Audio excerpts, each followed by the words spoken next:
yeah, today we'll be talking about the progress in as far as HIV verification status is concerned.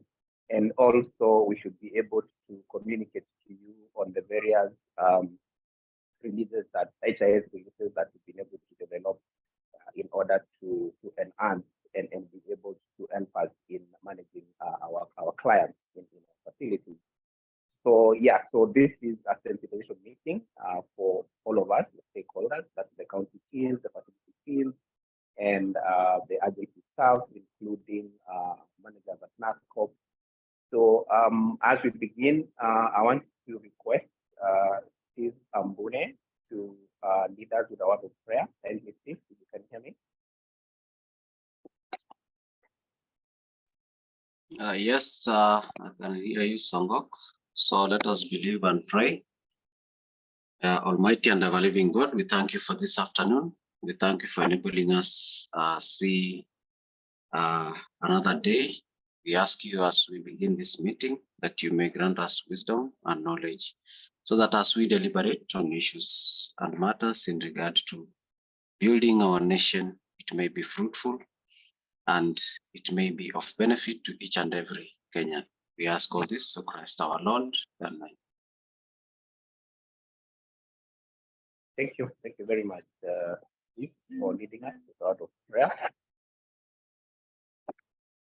Okay, it seems like my network is bad.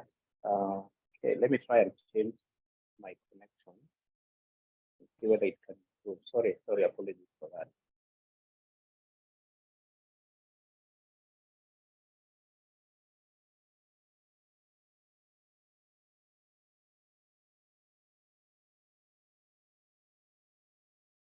Meanwhile, let me share my screen.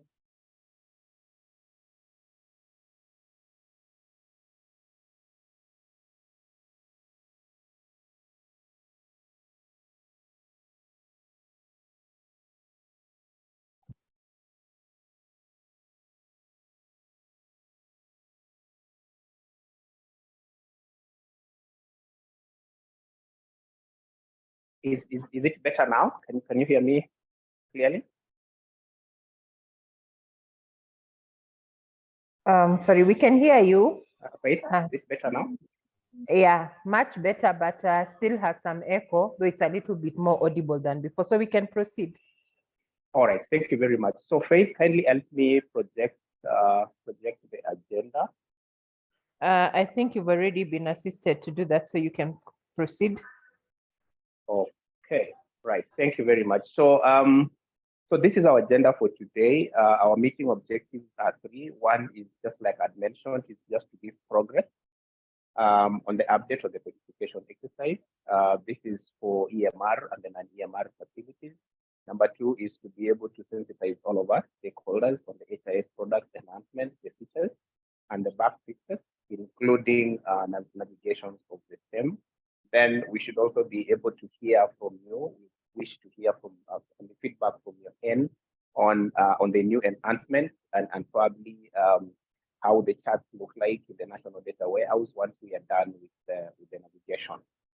So so we will have several speakers who will be able to take us through the various sections. So the first part on introduction and just giving us the objectives and opening remarks that will be taken through by Dr. Rose Wafula, Joseph Itene, and Dr. Madiva will lead us on this. Then after that, Dr. Madiva should be able to give us a quick high-level progress on the updates on the EMR verification.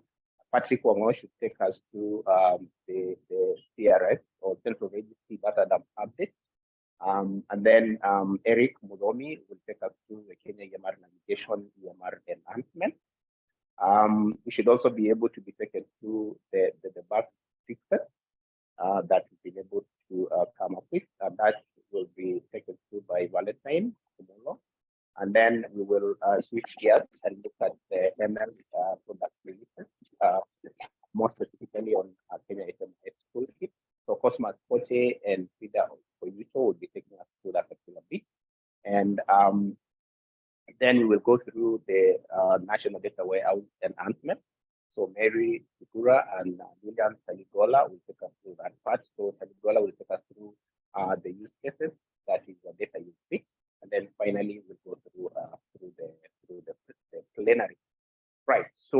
having said that, kindly allow me to welcome Dr. Riva to take us through the first session and invite Dr. Rose Ukula and Dr. Josephine Sitene. I'm not quite sure that in, but Dr. Riva will be able to guide us on that. So, Dr. Tari, over to you.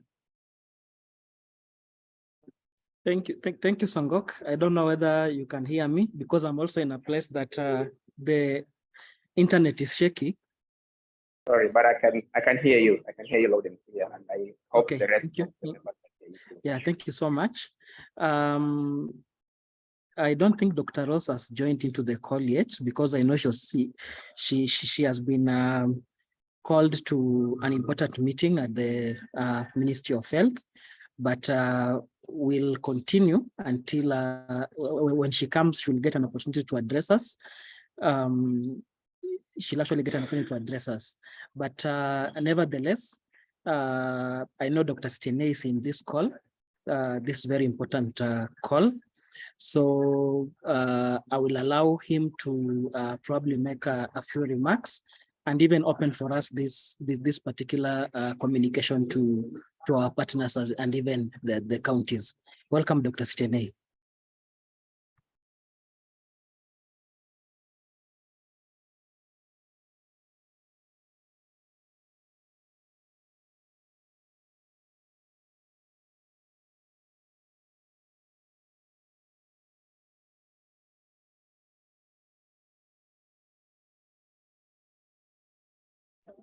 Dr. Sitene? I can't see him on the call unless he's joined using another line. He's actually in the call. Okay.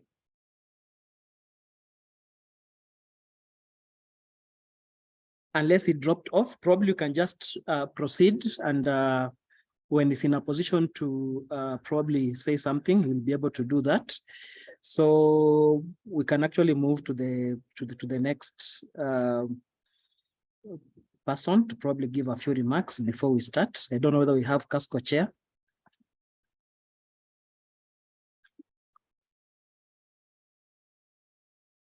Sumuko, are you in this call? Or a representative of the Casco Chair?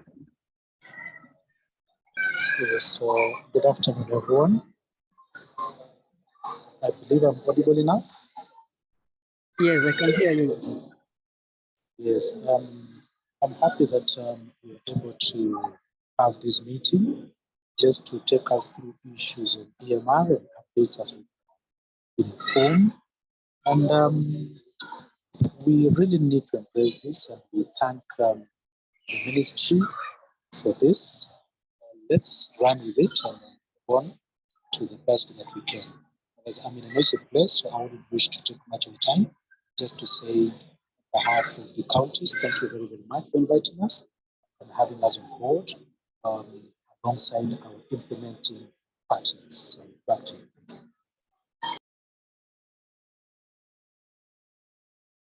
Thank you. Thank you, Sumuko. Let's have a representative of the CHRIO chairs.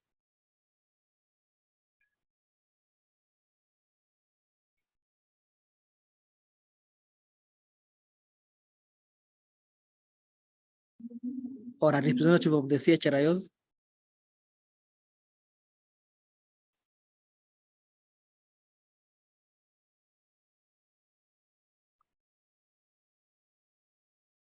Is Kinoti in this call? Kinoti from Meru.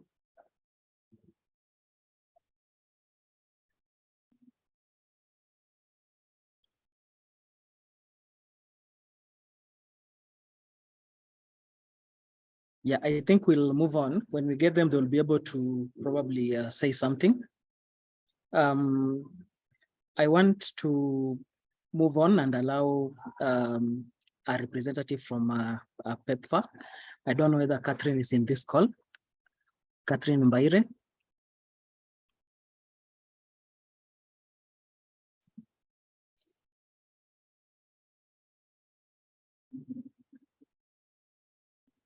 Or even Dr. Kimanga.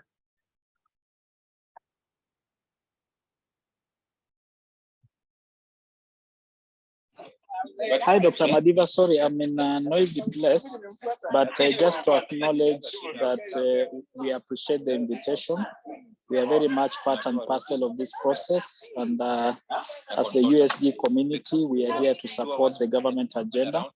And we really appreciate the leadership that MOH has provided on all these initiatives, even as we further optimize the systems that have been developed to become more patient-centric in a very sustainable manner. So we look forward to the discussions and outputs and continue to reiterate our commitment to this partnership and relationship moving forward. Thank you, sir. Bye. Thank you so much, Dr. Kimanga. I don't know whether Dr. Stene is in a position to talk now from the Ministry of Health. Yes, my brother, Dr. Madiva, here I am. I don't know what you want me to say. You give us a few remarks and give us a go ahead to go on with this meeting. Okay, thank you very much. So, dear friends, partners, colleagues who are in this meeting and those who may not be here, from where I sit, first, I would like to take this opportunity to thank you for participating, and not just participating, for being part and parcel of providing services to Kenyans. And we've done this very well. And the work that we are doing presently is building towards making sure that our Kenyans get quality services so that we meet the requirements of the law, and also to make sure that Kenyans really are happy with the services that are provided. So I want to say that the process that has begun has taken us quite a bit of engagement, several players participating, and I can see quite a number of us joining because of the interest that we have in the whole exercise. But I would also like to give a challenge that even as we move ahead in this data validation, we must have an end. We cannot continue doing it infinitely or indefinitely. So I hope that at the end of this conversation, you'll have also come up with a time when we can say we are safe to go, or we can be say that the data that we've collected, we are verified to a particular level that you are comfortable, because this exercise may not end and it is an ongoing process. In any case, the work that has begun is really to build the bigger picture where we have focus-centric, patient-centric systems which focus on the patients and not HIV. We are talking about the whole, anybody and everybody who really consumes health services in Kenya. I hope that all of us are also aware that one of the major milestones that we have managed to overcome is to have the UPI, Unique Patient Identification Policy, signed off.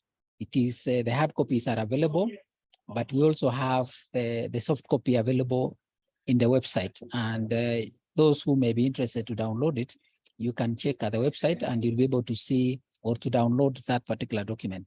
It's one of the foundational tools that is going to assist us in this process. In addition to that, we're also working as we speak right now on e-health bill, because we have now migrated, or rather we are looking forward towards having systems which are electronic or digitized, so that our services can be seamless.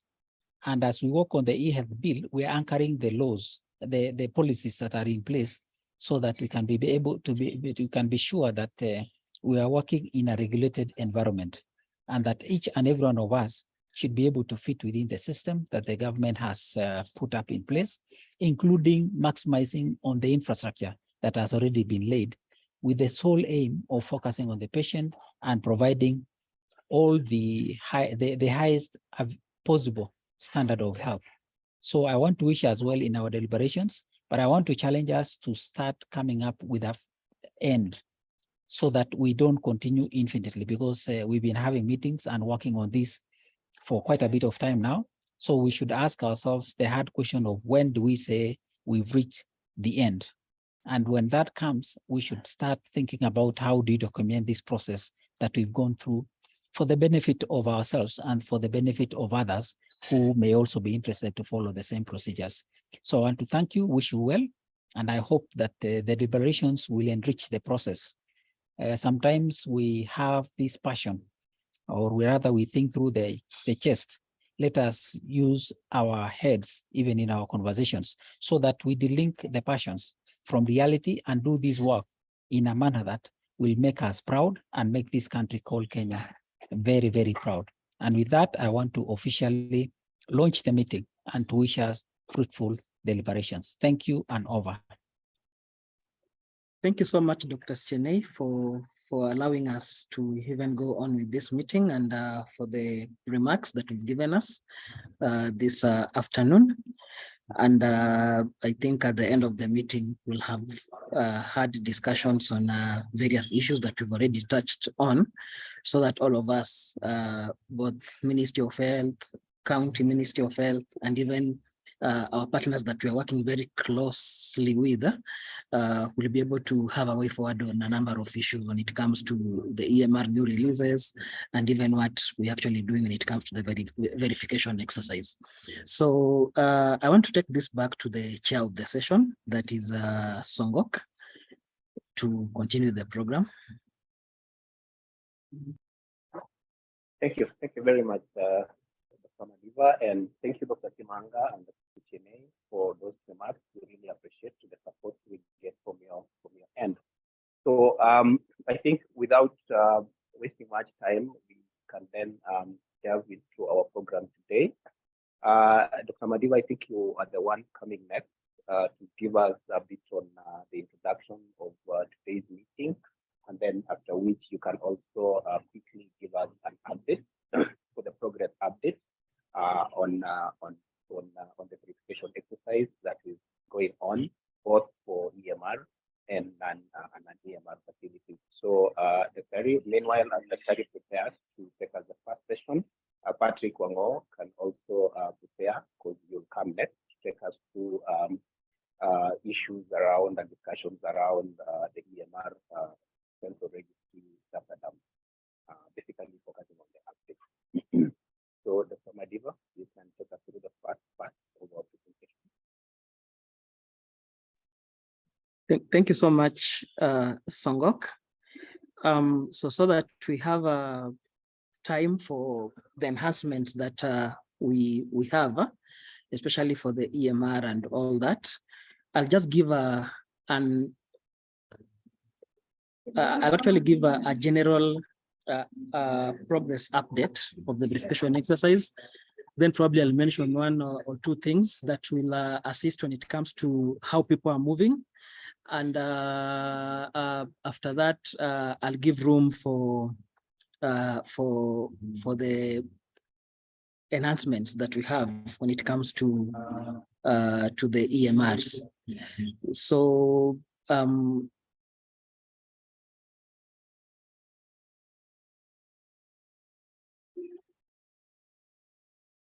yeah, so if you can allow me, I'll just project like 2 slides. This is just an overall progress. I've not really disaggregated these to counties and IPs.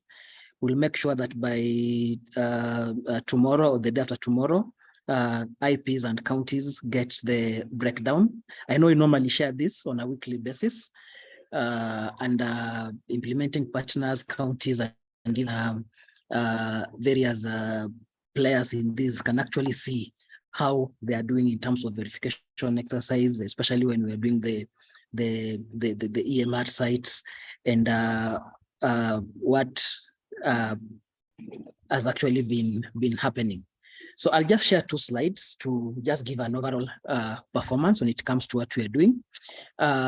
Basically, this is where we are. This is an overall performance at the national level, and especially with the EMR sites, we are seeing over 84% of the clients being verified from these sites, and that is actually encouraging.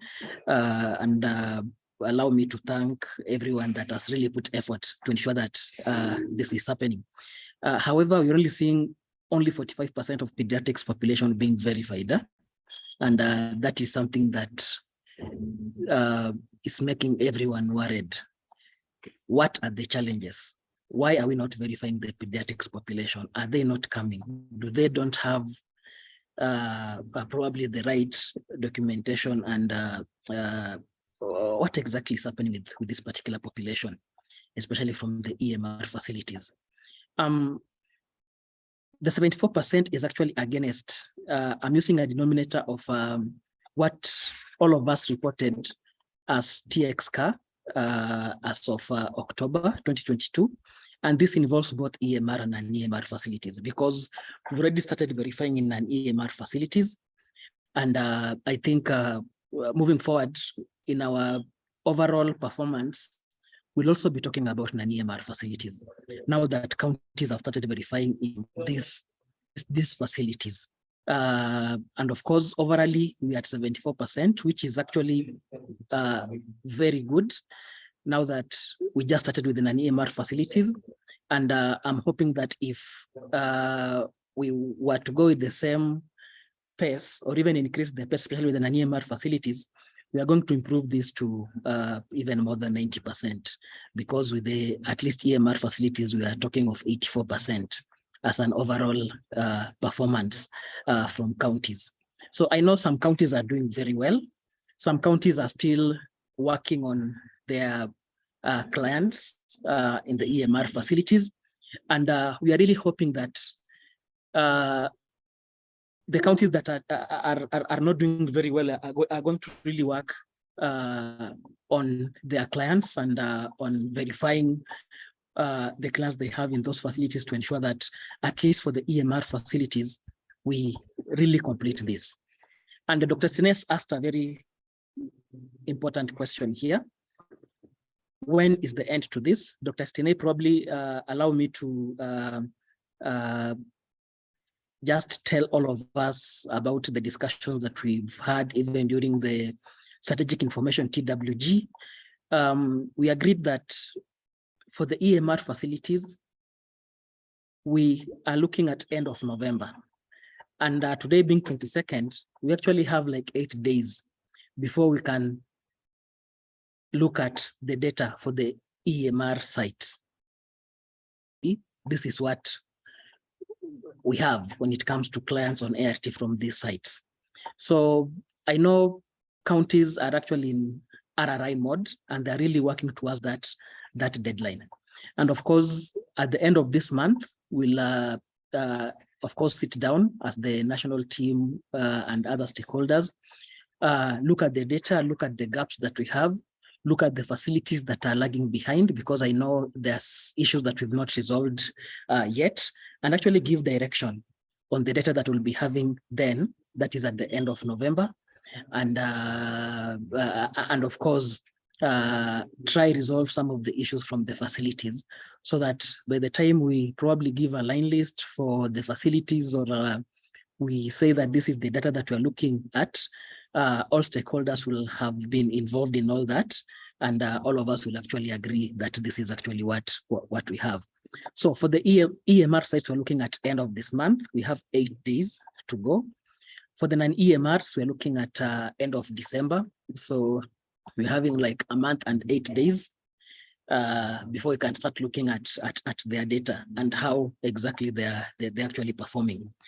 As I said, I will not actually give county performance because we are going to share a workbook that the way you normally share, that has all that information, including the IPs, so that you can actually check even how your facility is performing.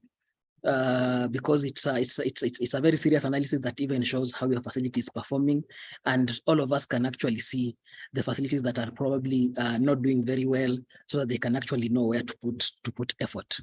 Of course, for the non-EMR facilities, by end of last week, we had some 65 facilities that had reported some data and verified some clients to the central registry.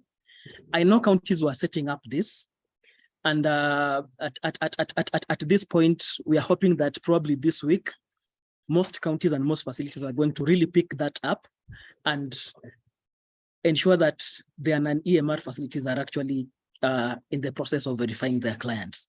So I want to thank these counties for setting pace. I want to thank even Nairobi County. This is a shout out to Nairobi County that has really set pace in this to ensure that at least for the non-EMR sites, something is happening. I know if I was to pull that data right now, we'll have so many facilities, especially from Nairobi County and a few of these counties. But I'm really hoping that counties that have not really put in effort to start these are going to work around the clock to ensure that at least they start doing something on the non-EMR EMR sites, even as we are talking of completing the EMR sites. So I know these are the counties that at least had done something by early this week. And I'm hoping that by the end of this week, we are going to have at least 40 counties being able to do something, especially when it comes to the non-EMR sites verification exercise. I know the TBTisha platform has had varied issues across counties, and we've had different understanding of how to use the TBTisha platform. But I'm happy because most of us have really put in effort to ensure that they really understand how the platform works. And I've actually seen some counties even looking for the national team to ensure that they really get it and they really understand how to do this. Just as an update, I know we have ASAL counties, and they'll be asking themselves questions why probably we've not reached them. There are a number of plans. I think we delayed a little because of the procurements that we've actually made, but I think we've made very good progress. And of course, we're going to engage you in the following weeks, starting from next week. We're going to engage you all the way from the trainings. And of course, there are a few tablets that will actually make sure that you start with, even as we are looking at that deadline of December. So for the ASAL counties, and of course we have other facilities within the other 40 counties that we're also looking at, and I'm sure we'll be able to engage them and they'll actually participate in these, especially for the non-EMR facilities. So mine is to encourage counties that have not yet started, especially when it comes to the non-EMR facilities, to actually put effort to ensure that they start, so that in the next webinar, because we want to have these even next week and the other week, to just show how people are doing, and probably the one that we'll have after next week will actually be comprehensive, and it will actually give us an overview of the numbers we are looking at per county, because at that time we'll be expecting the EMR facilities to have probably completed or finished. So today I'm talking for the non-EMR facilities, because I know with the EMR facilities we're actually doing very well, and I know by the end of next week we'll have done better than what we are doing. The non-EMR facilities, let's work on this. We've worked very well on the EMR facilities. We've really put in effort, both the MOH county leadership and implementing partners within counties, and of course being coordinated by the agencies and partners at the national level. We've done very well with the EMR facilities, and that is something that even the Ministry of Health is actually proud of. We are hoping that within an EMR facility, we're going to put in the same effort, if not even more, because yes, the clients that we have in the EMR facility might not be many, but they're the ones that will actually make the difference in terms of follow-up and the clients that we even have in our facilities. So let's put in double effort in non-EMR facilities, so that we can actually have this process ending when the year will be coming to an end. That is before we move to 2023. I'm hoping that if that happens, all of us will actually be happy. We'll come here celebrating that at least every client on ART has an OP, and you can actually account for all of them. This is no mean feat.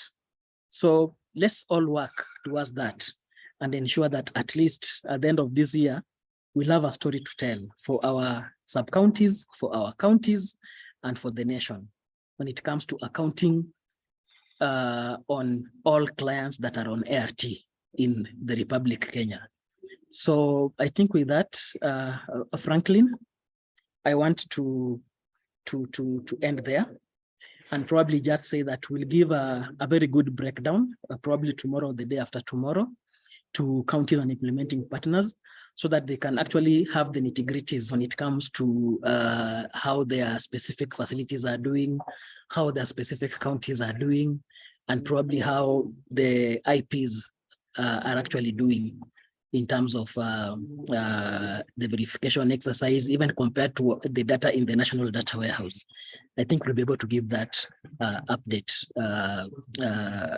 in the course of the week. Thank you so much. Yeah, thank you. Thank you very much, for that update on how far we've done or the progress that we've been able to make in as far as data verification exercise is concerned. I think we appreciate the fact that despite the specific problems that facilities are faced, we've been able to at least do something as far as accounting for our clients. And I'm glad we've also spoken to the consultants, especially from our AFL brothers, that there are plans to engage them in the coming weeks. I think this is also very, very important because we also need to make sure that we account for all the clients that we are taking care of in each and every corner of our facilities within the public. So that's very, very important. So just in case you have any questions, kindly you can talk to them. There's a team here that will be able to respond or hold on to the plenary session so that you can allow one or two participants to be able to probably voice their questions or ask their questions. But I would encourage us to kindly utilize the chat section. Just ask your questions there. We'll be able to respond to them. So allow me to welcome Patrick Wango to take us through the first, the second part of the presentation. And I want to request Eric Mudomi to kindly help us with sharing the slide. And Eric, you can take it up. Can share the screen. And,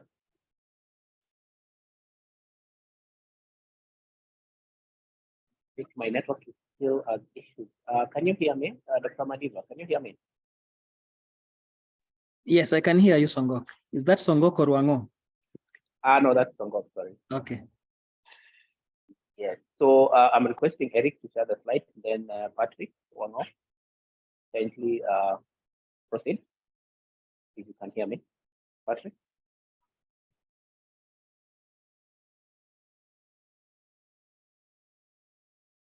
So Patrick will take us through the presentation on the data dump. That's the central registry data dump.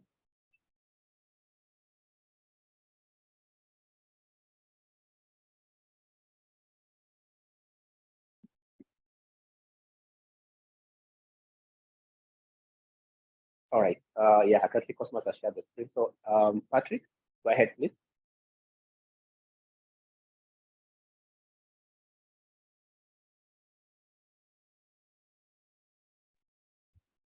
Can you hear me? Can you hear me? Good afternoon, Songok. Can you hear me? Yes, Patrick, I can hear you loud and clear. Kindly proceed. All right, thank you. Thank you. Good afternoon, team. I think the updates that we have for the data dump are that there was a requirement to do a new data dump by end of September.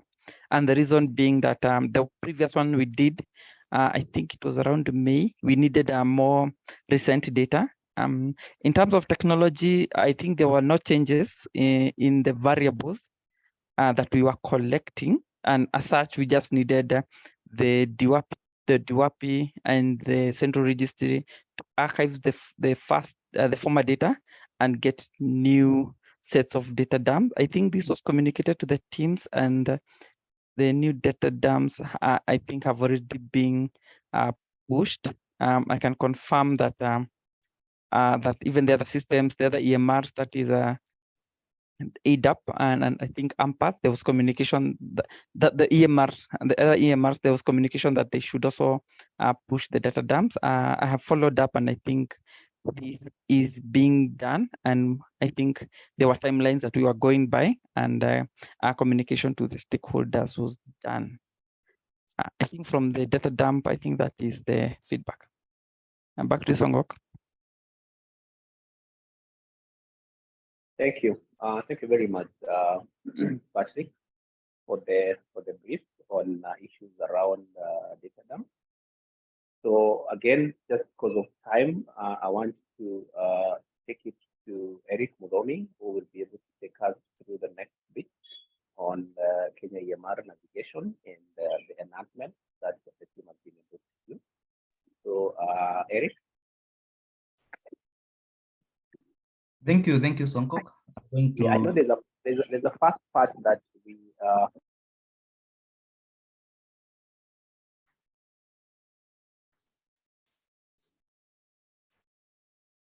yes, Songok. Probably we may have skipped, and probably maybe there's few slides. Yeah, I'm saying there are 2 slides that probably we may have skipped. So I was requesting session 1 to just detailing a summary of what we will be able to discuss. Just go back to the first 2 slides, kindly. And then again, just one more back.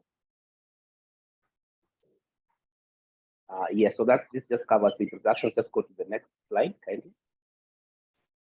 Next slide. Yeah, so basically this is about the releases, the HIS releases that we'll be talking about, covering the new features that we've been able to do with each of the modules. So we have the NUPI module, we have the key population module, we have the PrEP module, we have the PMCTC module, we have the GBV module, and we have the machine learning module.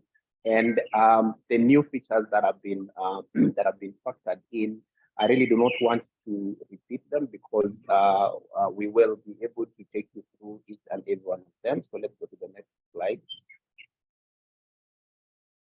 And so the next slide. So the next slide touches on issue. Sorry, just go back one more slide. Yes. So for the next slide talks about the products and the modules under Ushauri and the ARC directory, appointment and the booking, the ARC directory talking about the USSD service, the P survey, the DWAPI, all the new features that are available in those particular products. So I just needed to just give you a heads up on what we'll be talking about as we go into the slides proper. So Eric, you can then go to the session number 2. Thank you, and over to you. Thank you, Songok. I'm going to take you through the EMR enhancements that we have incorporated in Kenya EMR. Cosmas, can go to the next slide. Yeah, so I'll start with the ART verification enhancements that have been worked on. And to start with, I'll be talking on about registration form enhancements on ART verification. That is the form that we use for verifying the ART clients. And one thing that we've done is addition of country under the validate identifier section in the patient registration page. This has been handed at the top most of that form, which will enable all the users to be able even to validate the cross borders clients that we get in our facilities. So we've included a country whereby you can be able to select which country the client comes from. Then the other part is the addition of origin facility for clients who have been verified elsewhere. We notice that when you verify a client, maybe and find that the system tells you the client was verified elsewhere. Now we've incorporated, it's like an alert whereby it tells you the origin facility where the client was verified. Then on the other part is the addition of error column on NUPI verification page. When you are trying maybe to verify a client and you encounter an error, we've included that error column in that page, whereby now the system can be able to highlight for you where the error is coming from and what is the problem. And the same also, we may find that there is a NUPI report that has been added in the system, and addition of that report shows you all patients missing the NUPI reports. That one now alerts the users at the facility level to take an action of ensuring that the clients have been verified. Then the other thing that we've done on that page, it's enforcing mandatory fields. And these fields are the marital status field, the occupation, the education, country, telephone number, the county, sub-county one, and village. And this is to make sure that we capture that data as it's needed in the client registry side.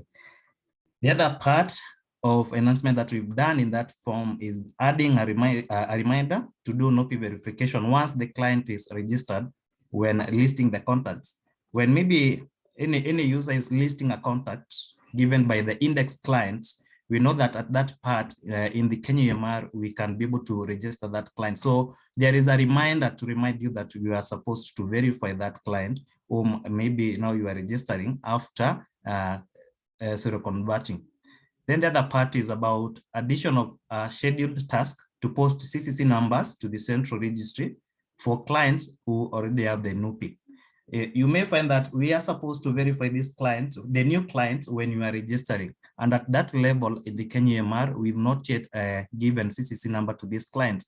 So the form allows you first of all verify, and then when you give the CCC number, now there is another scheduled task that is a background task to post that CCC number in the central registry. Then the other part is about the updating of the locations in that form, so that now it can be able to match the locations that are there. And these locations I'm talking about, it's about the counties, the sub-counties, and also the wards. Cosmos, next slide. Now, this one shows the registration form that I was talking about, showing the enhancements that have been done. They have been highlighted in red. You can be able to see at the topmost, we have the client verification with the client registry. Below there, that's the place where we've added a country. Because first of all, the first thing when the client gets to the facility, you're supposed to, first of all, verify that, validate the identifier, the client's identifier. So we noticed that some of these clients getting to the facilities, if you get a cross-border client, you need now to select so that you can be able to select even the identifier type that you're going to use. And then we have followed by the open text, whereby you can key in either the ID number that you'll be using or even the birth certificate number. Then the other part that has been enhanced is where we have the demographics. That is making those, the marital status, occupation, as I had said earlier, to be mandatory fields. Then the other parts where we have the county, sub-county, that was mainly updating so that it can be able to capture the right data as per the county and sub-county. You may find that there are some of the sub-counties that were missing that, the reason as to why we end to update that. Next slide, Kote. So on the side of the PMTCT, also there are some of the things that we worked on. And to start with, we have a new variables that have been added for children under 15 years to support PAMA. And this is the linking of the 15 below 15 years on ART with a caregiver. So some of these variables that we've added, it's the disclosure status, and I'll be showing you where we've added the disclosure status. Then we have the primary caregiver as a relationship that has been added so that you can be able to link the below 15 years on ART with their primary caregiver. Again, I'll be showing you that where we've added that. And upon adding that variable, the reason as to why we've added it so that you can be able to get the PAMA report, which has been developed in the Kenya EMR. So under the report section in Kenya EMR, that module you can be able now to generate the PAMA report. Then the other thing that has been incorporated in Kenya EMR is the PMTCT core reports that have been developed. And in these I'm talking about the maternal cohort analysis report and even the hay cohort analysis. And again, under the report section in Kenya EMR, where we have the MCH Mother Services reports generated from, you will be able to get the maternal cohort.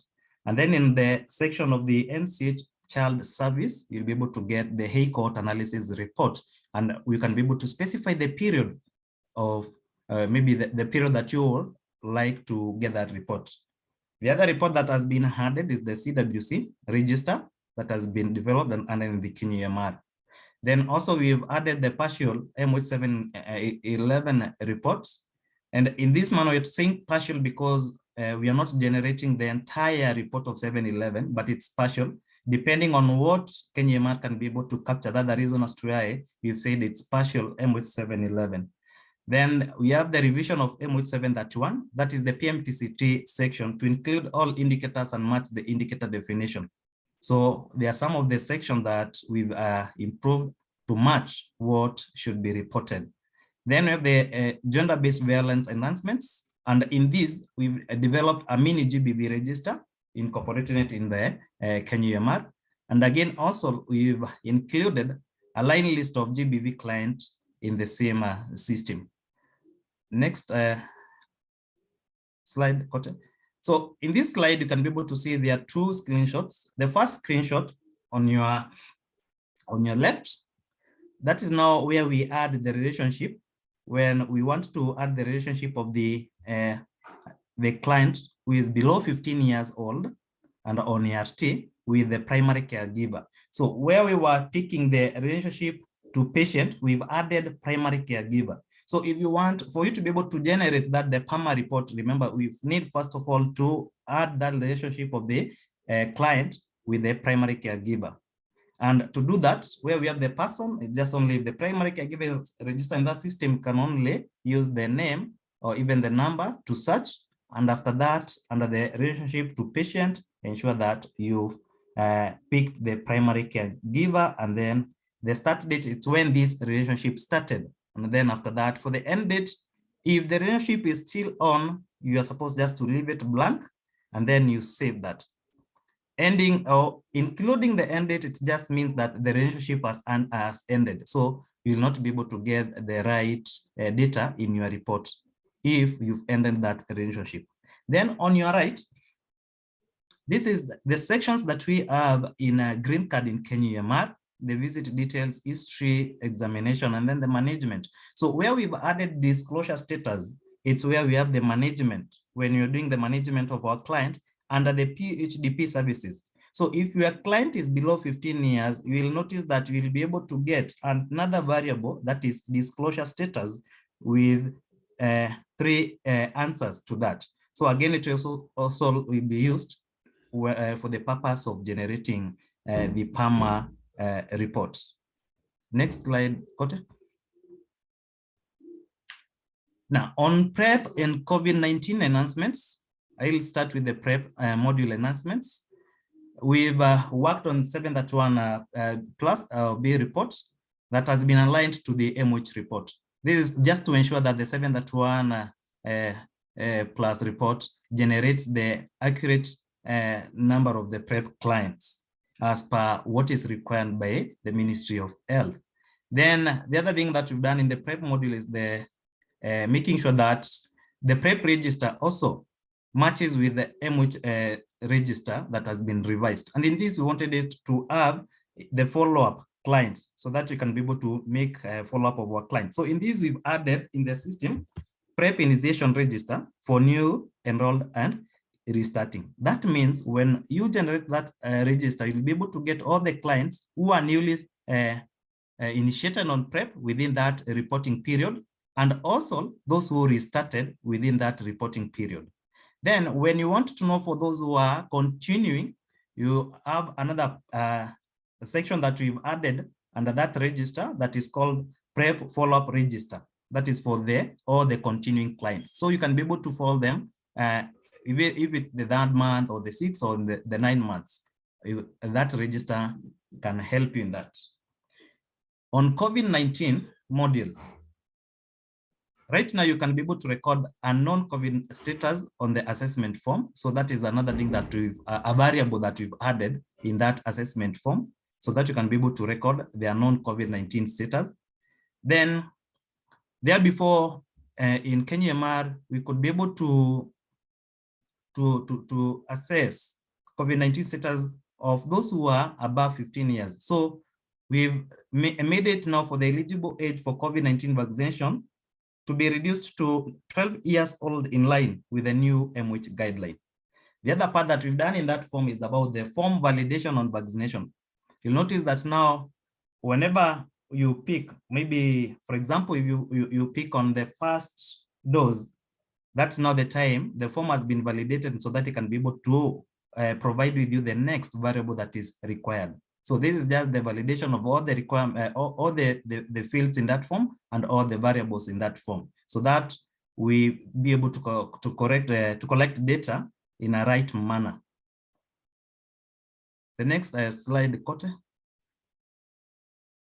So on the key populations module, all the KP related reports have been validated to match MWH indicator definition guide and reporting template. And when I talk about these reports, this is the first report, that is the MWH 7.1, that is used by the KP guys to report on all the KP indicators. So we've worked on that report, ensuring that it matches the right template that is supposed to be used, and even populating the right data. Then also we've done the same to the KPIF monthly summary reports, peer tracking register, and even the KP cohort register. And this is whereby we ensure that we've aligned the template that we are using with the standard templates. Then again, we've included a new line list of active KP client in the system. Then the other part, it's a new field that has been included to record the KP transfers in. In the contact form, you'll be able to see that we've, where we have the patient type, we've included a section whereby you can even be able to capture the KPs who are transfers in. And then a workflow to include the priority populations.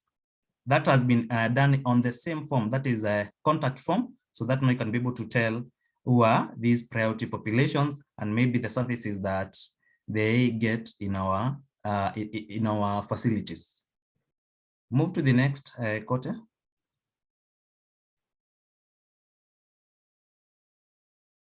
So this is again a screenshot showing the variable that has been added in the contact form, and where we have the priority population type, the patient type first. Now we have new patient and a transfer in. Transfer in was not there, but we've added so that it can be able to cater for those who are transfers in. And when you click transfer in, then another variable will be populated for you to key in the dates when you're transferring and some of the details that we're supposed to capture for a client coming to a facility from any other facility as a transfer in. Then we have the priority population type that was not there in that form, and this is now to align with the workflow for the priority population type.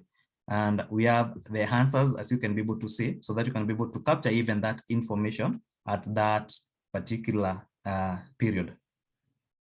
Kote, next. Then to go on, we have some of the enhancement that we've worked on concerning the machine learning. And the first one was to display risk factors on patients' line list. This is whereby nowadays we can be able to populate a line list of those clients who are at risk of becoming IIT or interrupting treatment. So when we get that line list, in that line list, there is another column that has been added to display the risk factors on that on the patient who are at high risk of maybe interrupting the treatment. So the reason as to why you have that is for all the users to be able now to take action as per the factors that are maybe risking the client to become an IIT. Then the next thing is about the show latest risk scores on patient homepage. So when you get a patient or a client homepage, you'll be able to see the latest risk scores that has been recorded. And that is after the evaluation has been done. Then there is another report that has been added. That is attrition report. And that report on appointment attrition, it has been enhanced to indicate clients who honored their appointments and those who came before their appointment dates. So would like to know if you would like to know maybe a client who came before the appointment date or even came after, that's something that has been done under the attrition reports, that is under the reports section in Kenya UMR. Then the other thing that has been handed there is the clinical appointment history. And on the appointment history, you'll be able to see the last 3 appointments on the client's homepage. And I will request Kote to move to the next slide so that can be able to show the clinical HIV clinical appointment history. So at the center, you can be able to see it is highlighted in red. Now the clinician can be able to see the last 3 appointments of the client. And this can be helpful for you to make any clinical decision pertaining to the client maybe keeping appointments. So you can be able to see there is the visit date. It will be able to show you the TCA date given, duration in days, and that duration days, it's in between the visit date and the TCA, that period. And then you have the TCA, whether was it honored or not honored. So that's something that has been included for decision making. Next slide, please, Kote. Then we have some enhancements on DWAPI and data warehouse. And I will start with the DWAPI. So DWAPI has been enhanced to collect ART verification details. That is the like NUPI and patient ID number. And the version that is coming with that is the version 2.7.28. So it will be able to transmit that NUPI and patient ID number to national data warehouse. The other part is on differential loading from EMR. And this is whereby if maybe it's not your first time loading data or sending data from Kenya EMR to a national data warehouse, if you sent, let's take, for example, like last month, and then there were some changes were done to that, or some entries that were done to that database. Now, you can be able to do another sending without sending everything, but it will only send what has been included as new or what has been added. That is now what we refer to differential loading from EMR. Then on the side of data warehouse, there are some 2 dashboards that have been included. And the first one, it's a comparison whereby current on ERT to include the dashboard under the current on ERT to include the proportion of ART patients who have been duly verified and issues with NUPI number. So that dashboard in the national data warehouse can be able to see among the ART patients that are there or the TX car within a facility, how many have been verified and the issues with the NUPI number. So it's a comparison where we can be able to compare and be able to get some snapshot of where maybe a certain facility or a certain county or a certain sub-county or a certain agency or even, where they are or how are they doing at the national level. Then the next dashboard that has been included in the national data warehouse is a dashboard on KHIS versus data warehouse comparison has been added. So this is where we are trying to compare the data that has been sent to the KHIS versus the data that is in the national data warehouse. And what we are focusing on in this, we are looking at the TX card, so you can be able to compare the TX card that has been sent to, or the data that has been keyed in the KHIS versus what is the data that we have in the national data warehouse, and be able to tell if there is variance. We can be able now to start now reducing some of the information that we want from that data at that level. So there may be the programs that have been included in that dashboard or comparison dashboard. We have the TX card data, even the TX new data, the HTS tested, the HTS positives, those who are linked, and even those who are virally suppressed. So you can be able to tell the comparison of that data, the data that is in the national data warehouse versus the data that is the KHIS. Next slide. So this is showing that dashboard, and you can be able to see we have the total current on ERT, then you can be able to see the number there in that, maybe the total current on ERT, you can be able to see the number from KHIS, then the number from a national data warehouse, the same on males, females, that is there being reported there, and even with the adults and the children, or even the adolescents. So this is just a dashboard showing that comparison and how it looks like. So I think, thank you all, and back to you, Songkok. Thank you very much, Eric.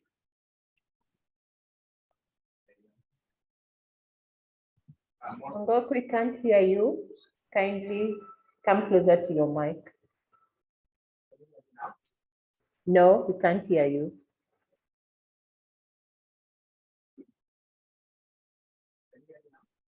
No. We can hardly hear anything.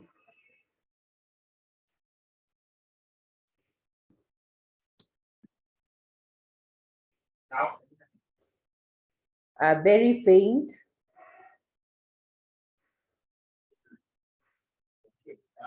I'm moving closer. No, it's difficult. Okay, great. Kindly proceed.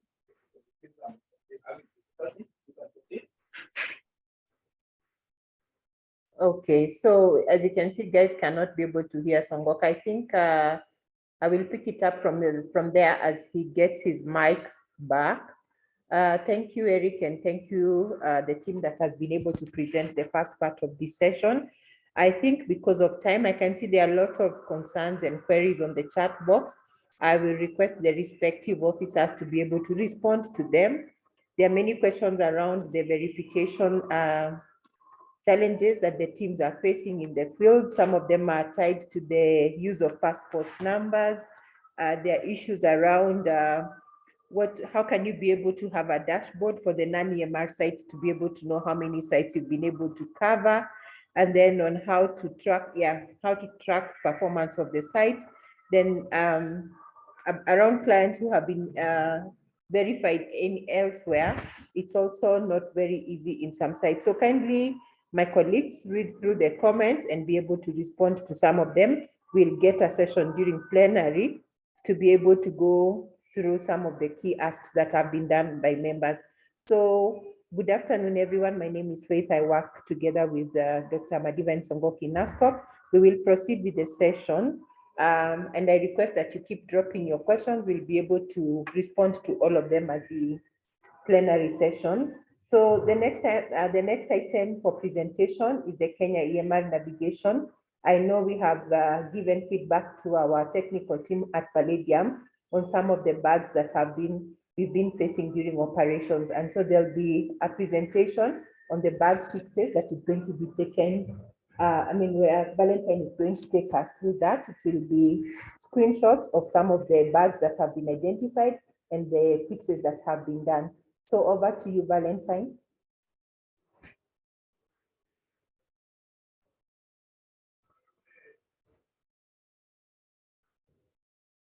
Valentine, you can hear me?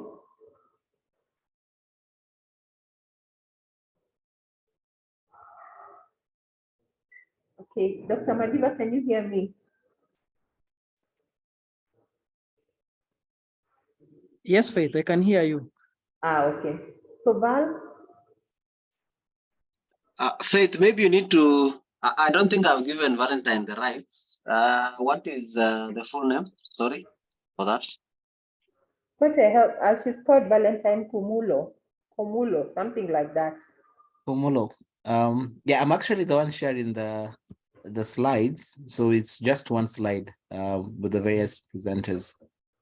Okay. but I think she's not enabled. She's not enabled to speak. That's what Steve is saying. So Steve, I can't see Valentine there. Oh, you can't find Valentine. Yes. Yeah, she seems not to be on call. Faith, can you hear me now? Is it better, my mic? Yes, your mic is back now. We are proceeding She's to the there, next. I think Valentine or I'll watch. Either she's not, I don't know. Yeah, Valentine watch. So we are proceeding to the next session on the Kenya EMR navigation bug fixes, and then we have a plenary at the end of it.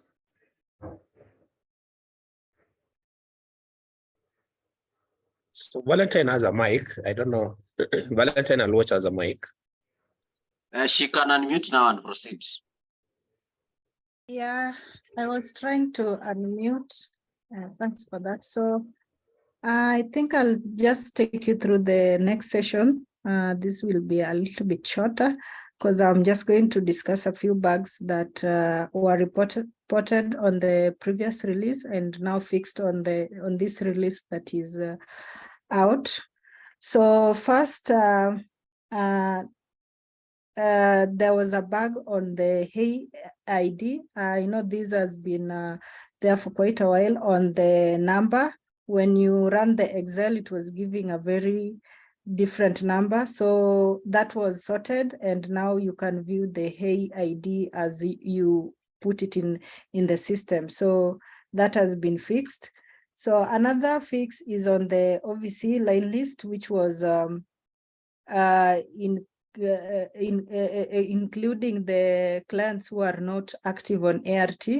So long as you are not active on ART, that fix has been done. So the OVC line list will only include those who are currently on ART.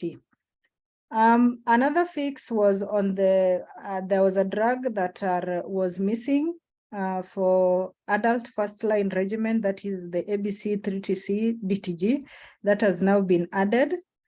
There was an issue concerning the PrEP initiation, the EMR PrEP initiation on the PrEP register to not include, to include clients from, was including clients from cohorts outside the specified period. So actually, as Eric had mentioned, this report was split into two. So right now we don't have the PrEP register, but we have the initial register and the follow-up register. So with that, the issue of cohorting has also been sorted. So you will only, within the initiation, you'll only get, depending on the period that you are running the report, if it is April 2021, you'll only get the clients who are initiated on PrEP within that period.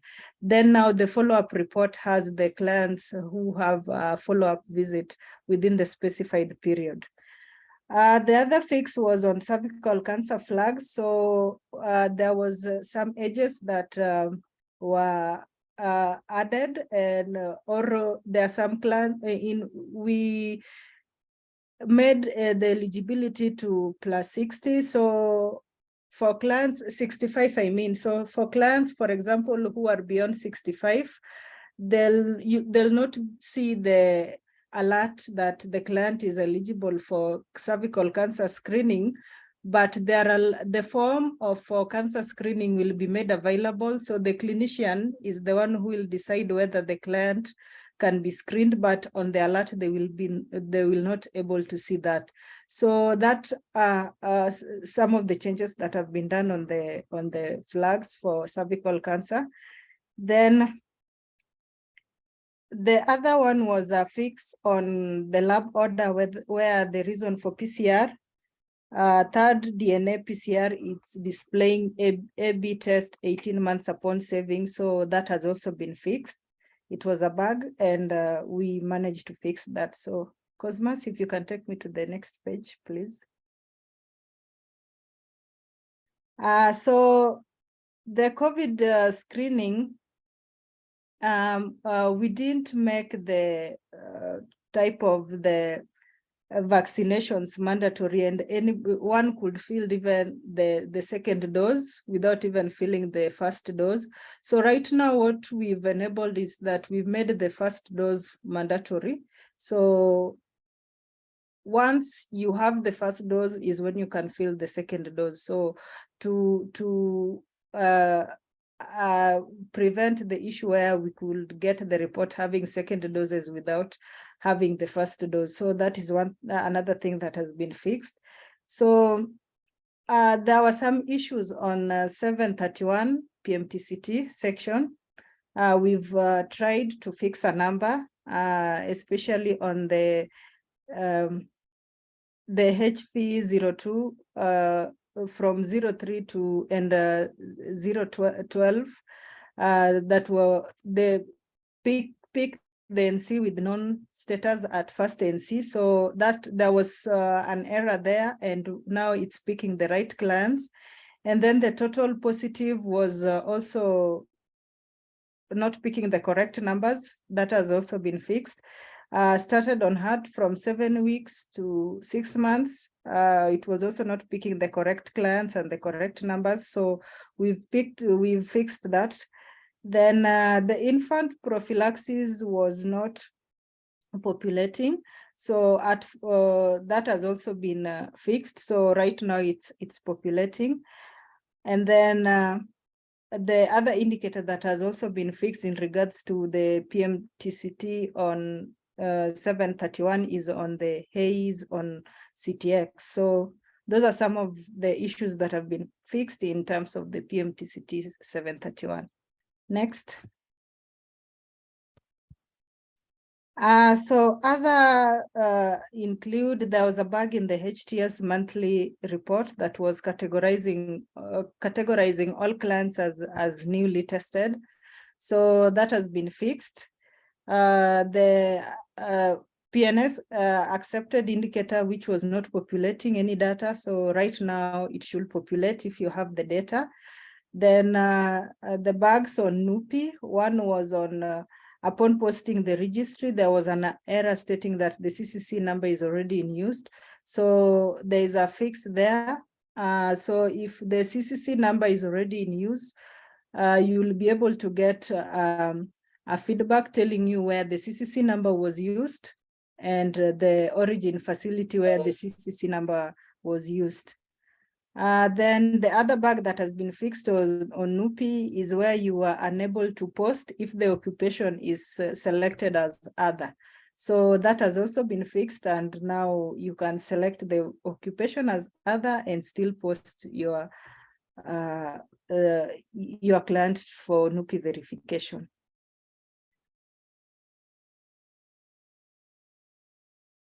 I don't know, I think this is the last slide. So for me, unless Kote, I think this is the last slide. Yes, Val. Faith, over to you. Thank you very much, Valentine. We will proceed over to the next presenter. Please keep, I can see the questions are coming in, and thanks to the team, some of them are being responded to. For whatever that will not have been responded to, we shall be able to take it up at the plenary session. So we will move on to the next presenter, that's Frida and Kote. They're going to take us through the mHealth solutions and the new releases, and also the Kenya HMIS toolkit. So over to you, Frida, Kote. Thank you, Frida. Thank you, Faith. So I'll really be in a rush because of time. So I'll just start in terms of what the bug fixes we currently did for web and mobile apps, but specifically for the Ushauri application. So we had an issue in terms that was reported for the callback URL, which basically allows users at the facility level who are using the mobile app to be able to use it to be able to do registration on an offline. So we managed to be able to just sort the issue of you can be able to register offline, specifically for booking appointments. So let me just specifically talk about the booking appointments. You can be able to use the booking appointment offline version for it. Then, of course, also we also did a fix in terms of the message broadcast functionality, where it was reported that there was an issue in terms of sending SMSs broadcasts to clients when you want to communicate something, a message, an emergency maybe has happened. So we managed also to be able to fix that. Then there was an issue in terms of you cannot be able to edit wrongly entered CCC numbers. Once you've entered on the mobile application, you cannot be able to do some editing. So that also functionality was fixed. Then we had an issue that was reported in terms of the ones who are using the mobile application. It was crashing whenever they tried to launch it. So we also resolved that one. Then we had also an issue reported in terms of those people who are trying to see the report for tracing outcomes. It was not being displayed. So also we sorted that one. And then also we had an issue reported in terms of clients are receiving messages with different salutation, especially for the implementation of Ushauri Kenya EMR integration through IL. So that issue was specifically for that, and we were able to sort that one. So let me move quickly. So I'll just look at in terms of the mHealth Suite release, and this is towards just to support the Project Hifadhi that was just recently kicked into effect. So I'll talk about the Ushauri ART directory and P-Survey, the various features that will support you in this. So let me just jump into, of course, the context for Ushauri. For many of us who have used Ushauri, and maybe for the ones who have not yet used Ushauri. So Ushauri is a mobile-based and web-based platform. And of course, the main aim is just to be able to use the platform to be able to send timely and reliable messages, which include reminder messages on the appointments. And of course, also we also send them what we call the wellness check-ins messages that are happening on a weekly basis. Again, this is also to be able to support providers to be able to use the platform to as an electronic diary for them to be able to, of course, put in any appointments that are coming up, book appointments for clients using the same platform, and also be able to trace any person who has defaulted or become an IIT through the same platform, and you can be able to, of course, document all that. So I'll just show a couple of screenshots that are specifically just showing in terms of a use case. So this is a use case for a baby, mother-baby appointment pairing. And of course, as you can see on the left side of your screen, we have the mobile application where we have the PMTCT module, where a user usually logs in. They can be able to go to the Hey registration, register client as a Hey, and then of course now come to the mother appointment and be able to do a pairing for the same client with their mother. So once this is done, on your right side of your screen, on the mobile application part of it, you can be able to see, of course, the type of appointment that this Hey should be coming in for, whether it's a PCR or any other appointment. Basically, they should be able to come in for. Then, of course, all of this is translated into reports, and you can see in a calendar, you can be able to see and anticipate the people who you should be expecting in next day or tomorrow in terms of what type of appointment they come in for. So that is just to be able to showcase a use case in terms of appointment pairing for the mother and baby. Then, of course, also we have the IIT tracing and reporting. This one shows you from the mobile application part, you can be able to get a list of all the people who have defaulted, and using the application, you can be able to, of course, record your efforts on a daily basis of the people you have tracked and what was the outcome for them. And of course, once you've been able to document this, we can see at the center just showing you some reports in terms of a specific tracing outcome for a client, whether they returned back to care and how many days had they have defaulted before they were returned back to care, or if they had declined that.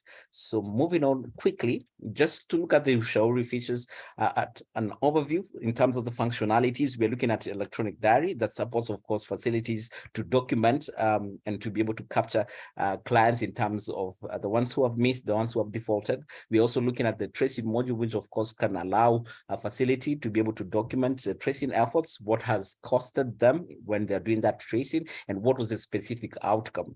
Then, of course, also we are looking in terms of dashboards that can be able to provide you availability of course, live data as it's coming in. So whatever has been captured on a daily basis, you can actually be able to see what the efforts are at that facility level. Then, of course, also we have reminder messaging within the same application that, of course, supports wellness messaging, supports appointment reminder messaging, and of course, also it can be able to support in terms of differentiated care model, or what we call DSD.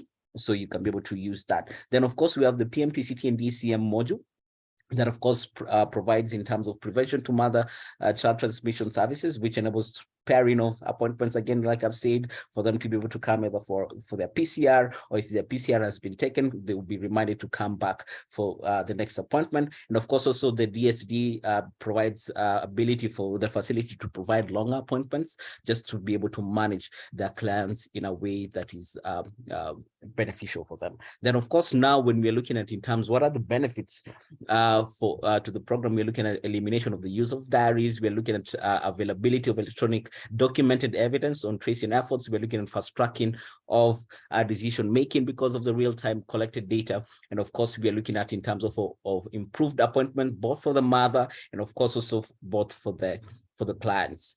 So moving on next, I'll look at in terms of Nishauri. Nishauri is our new baby. It has currently been in use, I think currently with over 600 clients so far, just newly launched. Nishauri, again, the main aim for Nishauri is just to be able to provide a personal health journal to the clients, and it can be able to engage them in terms of they can view their upcoming appointments in good time. They can be able to also request to reschedule their upcoming appointments in case they know they won't be able to make it. And of course, also they can be able to see details about their facility and other details that can be able to support them in terms of lab trends, how they're doing in terms of their viral load, and of course also appointment trends in how they're doing in terms of keeping up their appointments and how it is affecting their health outcome. So to look at it in terms of what we are looking at for Nishauri, of course, the clients can be able to download the application on their own from the Play Store, and then they can be able to go through the process of doing the registration by using their CCC number. And of course, from there now we can be able to provide for them personalized SMS reminder scheduler. We can be able to see, they can be able to see focus on in terms of wellness and appointment keeping. They can be able to see personalized tracking diary in terms of their appointments. So these are just some of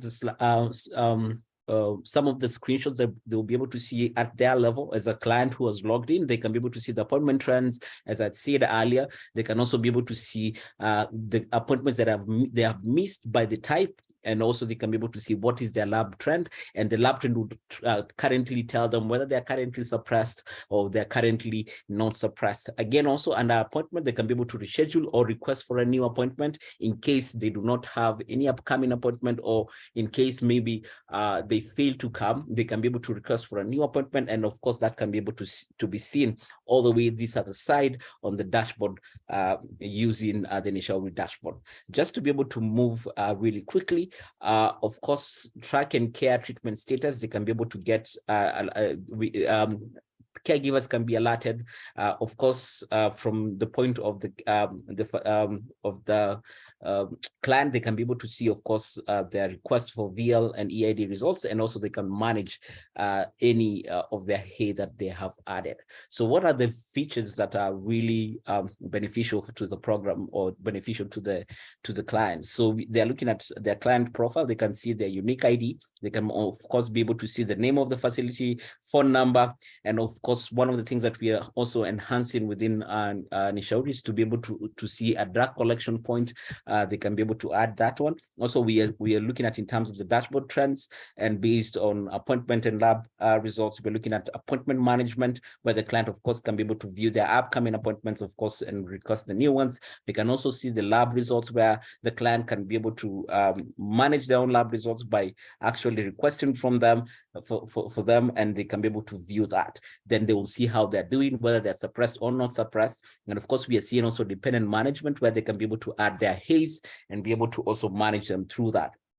we are seeing where also the client can be able to use the functionality for resources and get any frequently asked questions. And also one of the things that also we are doing is to be able to interact the application Nishauri with the P-survey application, which I'll talk about it a little bit later in this, where they can also be able to see in terms of surveys that are personalized to them, and they can be able to interact with that. Also, we are seeing in terms of the chatbot, they can be able to also interact with a chatbot. Of course, this is something that is through machine learning, and it can be able to give them some specific information, some specific messaging that maybe they need at a point in time. Of course, also what are the benefits we are looking in terms of to the program? We are looking at reduced TAT of transmission of results to the from the testing labs to the clients, and also we are seeing the matching of those results to the specific client whenever they're actually asking that. We can be able to also see where the return of care is made easy, because you can be able to interact with the client, know where they are, and be able to trace them because they're using their mobile application. And of course, also we can see a way you can engage these clients through surveys, just to be able to get more information about the services they're receiving, whether they're happy with that, or in case maybe one or two things are not working for them, you can get more feedback from them. And of course, also we can see reduce in terms of missed appointments and management of DSD clients. So I'll quickly jump into the ART directory. And the ART directory, again, the main aim is for care coordination, and the care coordination happens between various facilities, where of course they can be able to use the application to be able to coordinate, refer client, initiate referral, of course, get any patient details for a client who has just come in and visited them. Maybe they need to get more information before they can be able to give them any services. They can use the application for that. And of course, we are providing some administration dashboard to just allow you to be able to see some reports that can be very critical in terms of decision making. So what are we looking at in terms of just the ART directory? Again, you use the *365 hash, which is a shortcut, the USSD, that you can be able to interact with it.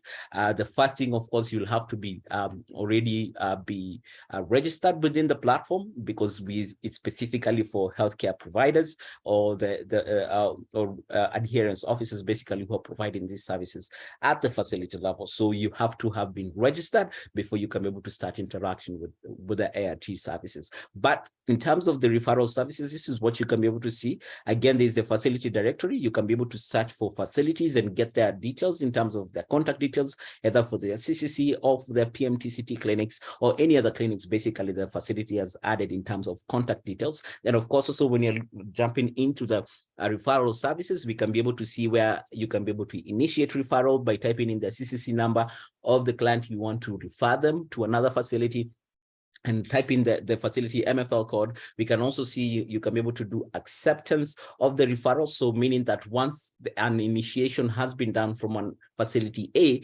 facility B should be able to receive a message just to tell them that facility A wants to transfer a client to your facility. And of course, also we can be able to also get patient details, where now a clinician or a provider can be able to actually use the USSD code referral services, just to get some details about the client in terms of their ART details, like treatment and the regimen they're currently under. And of course, if they have any TCAs, maybe, and if those TCAs have actually passed, they can be able to see that information. And of course, also they can see whether the client is suppressed or not suppressed from just their recent lab results that they've actually been captured. And of course, also another thing will be they can be able to interact in terms of a transit client, where they just captured the client that came for specific services. They gave them maybe drugs, and this information is reported back as an SMS to the mother facility, so that the mother facility can know that actually their client did not miss an appointment at their facility. They probably got some services at another facility. So what are the features or the functionalities that we are looking at in terms of ART directory to support your program? So we are looking at in terms of facility query, where you can be able to search for specific facilities for care coordination and be able to do more. And of course, also we are looking at client query where you can be able to search for a client who visited your facility and be able to know their details in case you are missing some of the information that you needed. Of course, we're talking about care coordination, comprehensively provide care to the client longitudinally.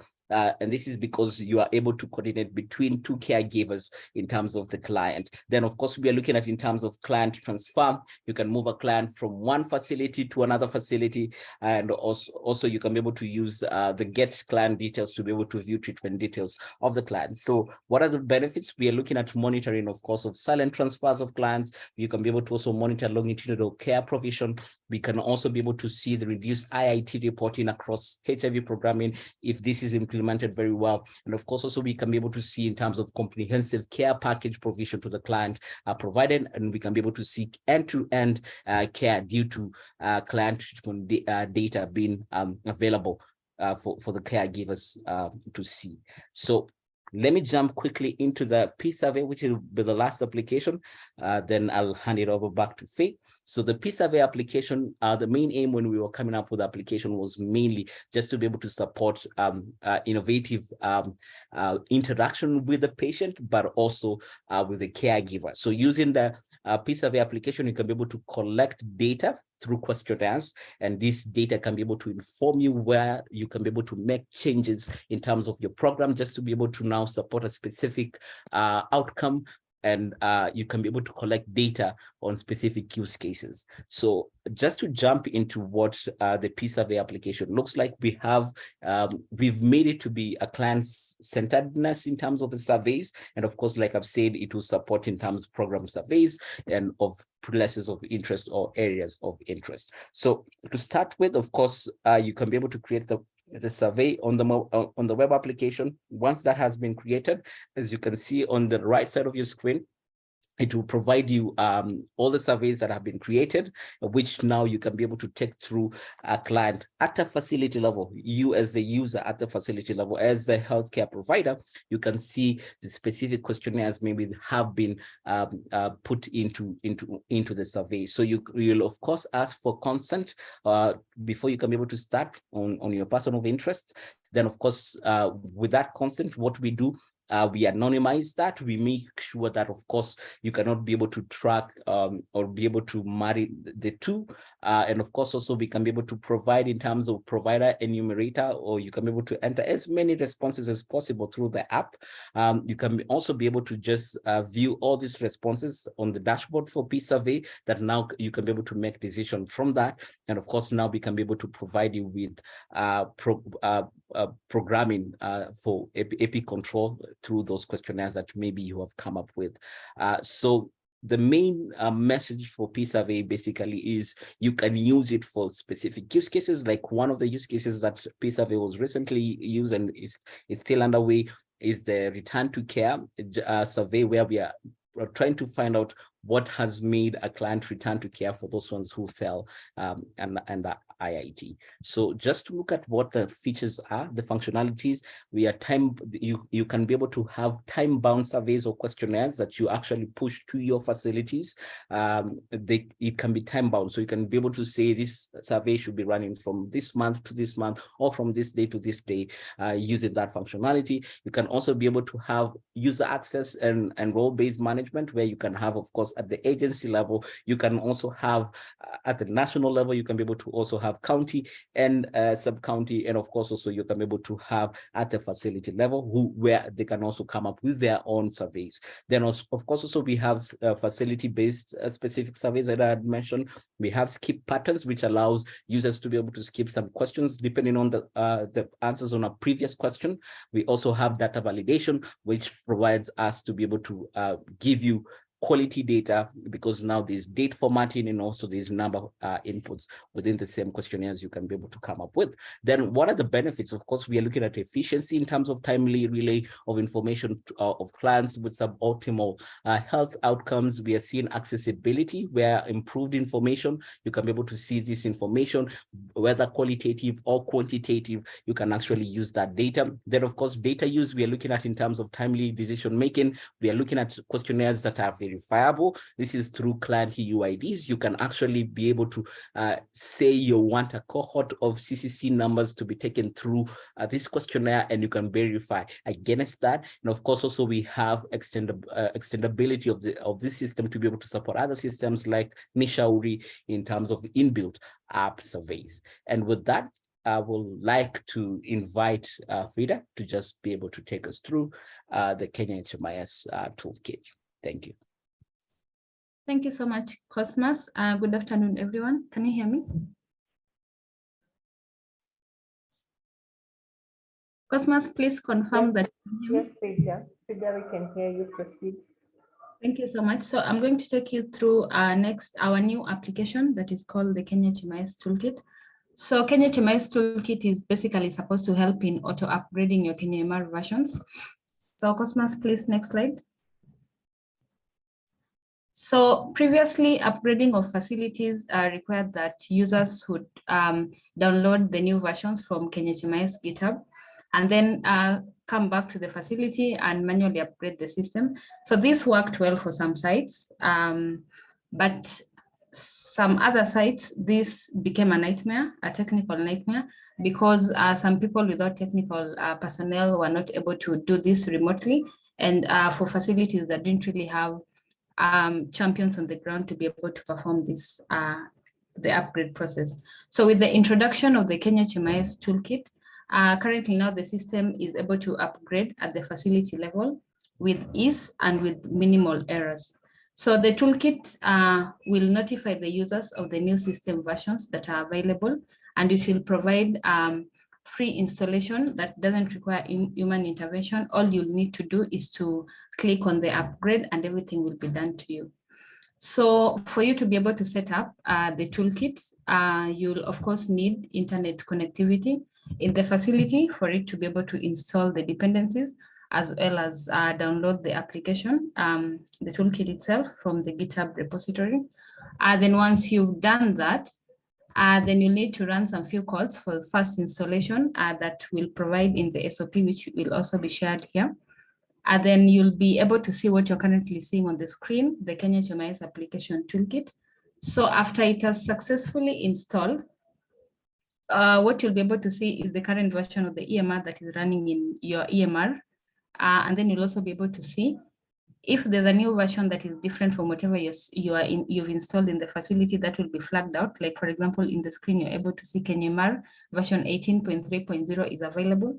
Again, you'll be able to perform basic operations that come with the toolkit, such as backing up your database, upgrading, and also rolling back. So for this exercise, all you need is internet connectivity. Then when there's internet connectivity within your facility, then you'll be notified, automatically you'll be notified whether there's an upgrade that is available or not. There's a new version of Kenya MR. So when it's available, you just have to open the application and click on upgrade, then everything else will be done to you. Next slide, Cosmas. So some of the value propositions that has come with this application, it's very simple and easy to use and does not require really much of technical skills from the people who will be doing the upgrade process. It's very cost effective as it eliminates physical trips that we've seen over time to facilities whenever there is a new version of EMR that is out there. Again, it's very effective. It ensures minimal service interruptions during the upgrade process. You can also always roll back whenever the upgrade has not really completed successfully. And then the facility can always also choose the most convenient time to perform the upgrade. Next. So some of the feature opportunities with the toolkit. So we are looking at having the toolkit also being able to automatically install Kenya EMR, that is fresh installation of Kenya EMR.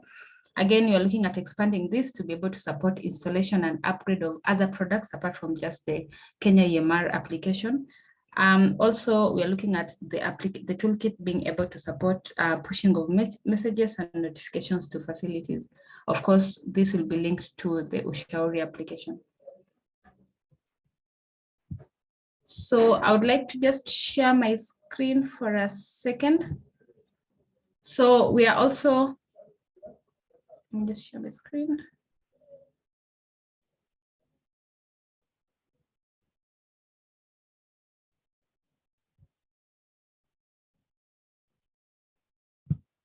Cosmas, confirm that you can see my screen. Yes, I can. Yes, so we're also starting a series of virtual trainings from next week that we just wanted to bring to your attention. So we'll be having this series for the next 3 weeks. So the series will start next week on Tuesday and will run up to the 15th of December 2022. So we'll be looking at various HIS applications, as well as some enhancements that have been done, major enhancements that have been done to Kenya EMR and also Ushauri. So what I'm projecting is basically a schedule to just give an overview of what we'll be looking at. So we are requesting for your availability starting next week on Tuesday. So the trainings will be virtual and they will happen twice in a week. So Tuesdays and Thursdays every single week for 3 weeks up to 15th December 2022. Thank you, and back to you, Faith. Thank you, Frida, for the presentation on Kenya HMIS Toolkit, an easier way to make updates on Kenya EMR other than what was there previously. So I think if you need more info, Frida has already said that there's a set of trainings that have been prepared, and we look forward to sharing information with all the users so that we all embrace the use of this app.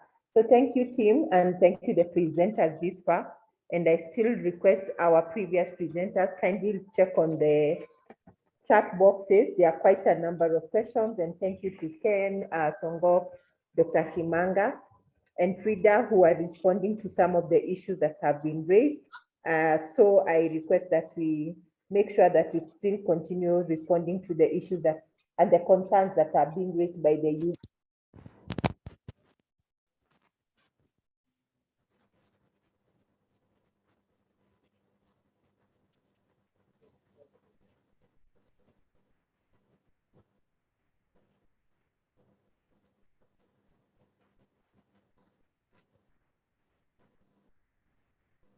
Frida, kindly allow me to share my back the PowerPoint presentation.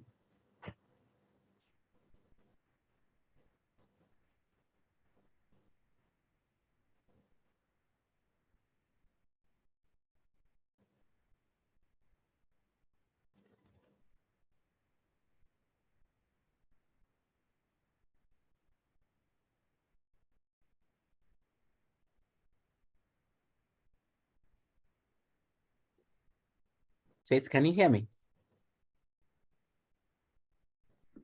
We can hear you, Kote.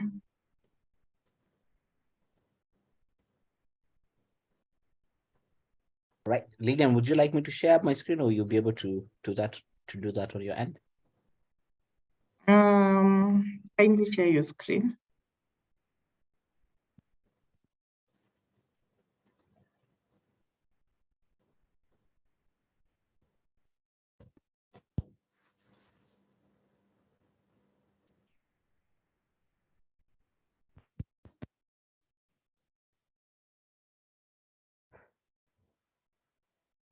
Okay.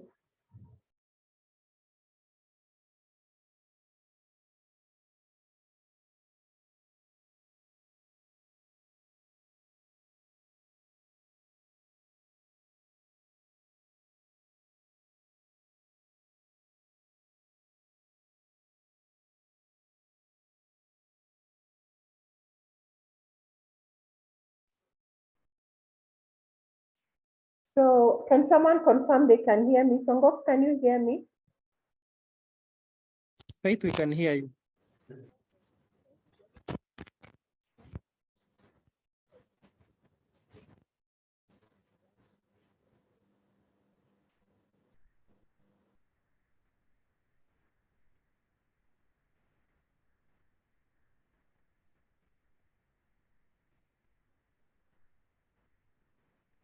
Okay, I don't know if Mary is on call. She's the one taking us through this slide.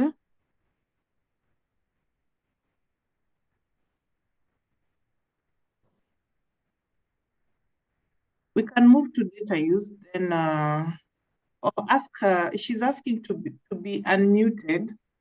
Yeah. Yes, Lillian, Mary is on call. I can see her, and she's she has a asking mic. Oh, she's saying She can go ahead and unmute. Mary. Okay, thank you, Songkok, for that. It was refusing. I'm sorry about that. So thank you, Frida, for that presentation. So the data warehouse is currently undergoing an architectural design. What you're seeing on the screen right now is the current architecture, where you are aware that we send various data sets to the warehouse, like, for example, in the DWAPI Central, the care and treatment data sets, the MNCH, the PrEP, and the HTS. So currently, how we are managing this is we refresh data in what we call all staging data set, where we do all the transformations and the ETL, either using the two tools that you're currently using in MySQL and in SQL. Then after that, we have the business intelligence or the analytics. But the current, now what is changing is, kindly go to the next slide, Frida. And important for us to note, the sources will still remain the same, but now we are having another layer we are calling the operational data store, which and under master data management, where we are going to be managing data or which is conforming to the various standards. And this operational data store will have the data sets that are cleaned, integrated, and are standardized for use. Then after that, the architectural design is changing into what we call an enterprise data warehouse. Without going into technical details, this is changing the design into what we are calling a star schema, basically to say that every data element will be focused around the patient. And why is this important? This is important because now it will be very easy for you to actually acquire this data for further analysis. If you want to do analysis on any indicator in the warehouse, you can actually do it yourself. And we will provide the platform to do this. Currently, we're having what we call the custom ad hoc section, where we're doing our custom queries. But now we are going to change this into very user-friendly tools. That is, after enforcing access rules, that is the role-based access, where a partner, for example, accesses their own data, they'll be able to do self-service through tools that you are comfortable with and are easy to use, like Power BI and Metabase. And just to mention another important change that you're doing in the warehouse, as I think it's Mutomi who has highlighted, is the incremental differential loading. So that will increase efficiency ultimately. And the reason we are doing this is to achieve consistency over time and persistence of the data and the permanence of the data.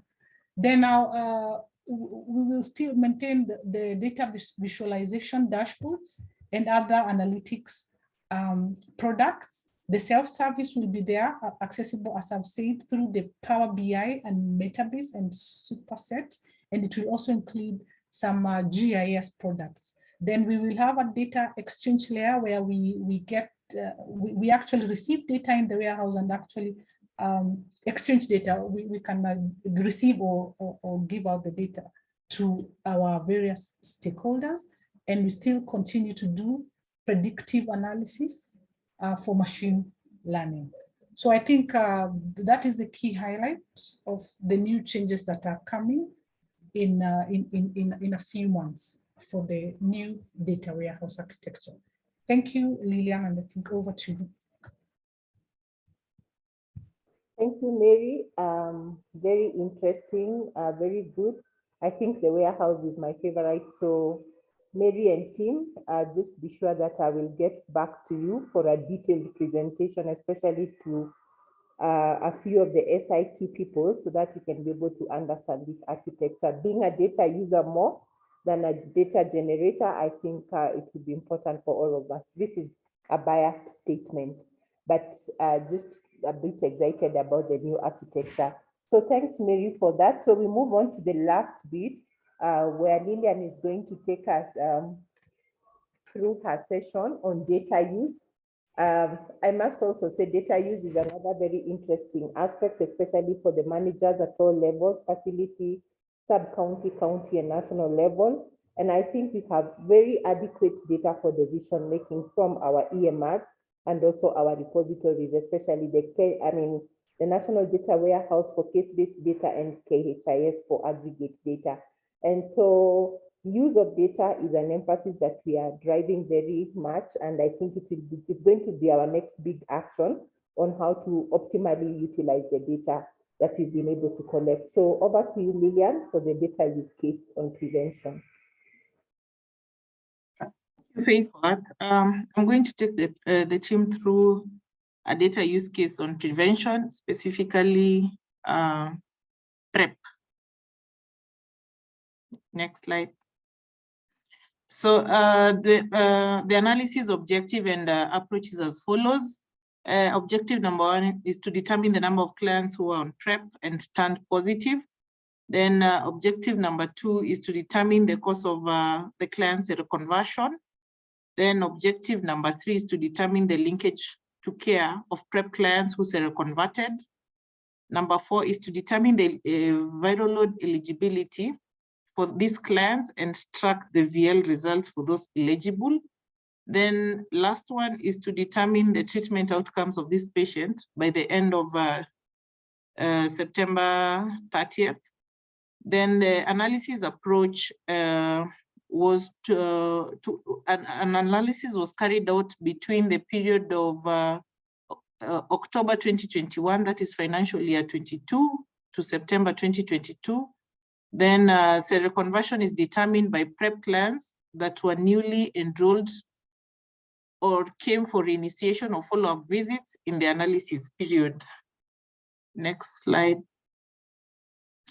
So in that period of October FY22, October 2021, and September 2022, we had 43,130 clients enrolled in PrEP.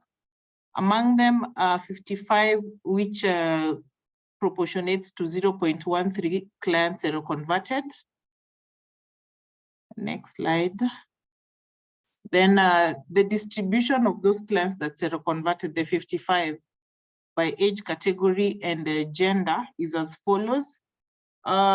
We can see that the age group of 20 to 34 carried the highest chunk, and the female gender carried the highest chunk as well. Then we move to the next slide.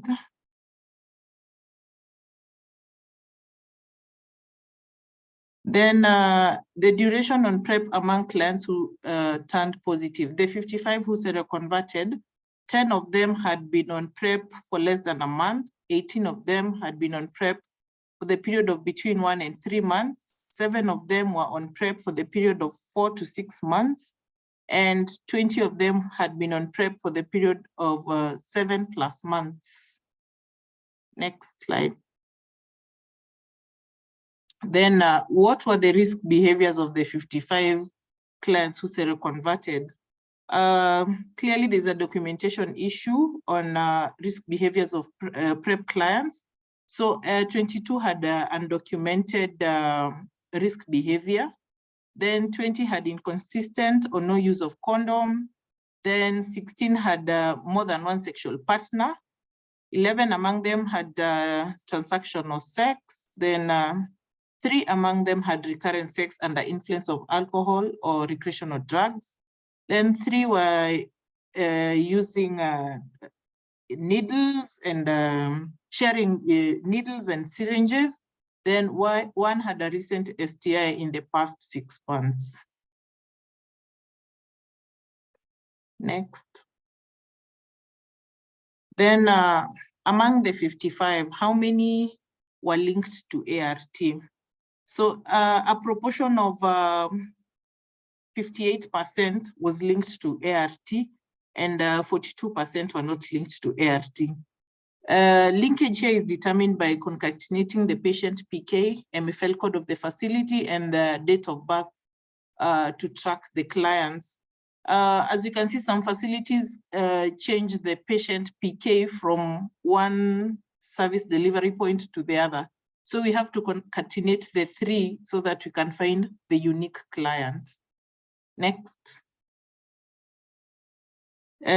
Linkage by age and gender, our N being 32, the rest were lost in between. So the age group between 30 to 34 had the highest, the female had the highest linkage of 83%. Okay, 20 to 24 had one that was linked, the male.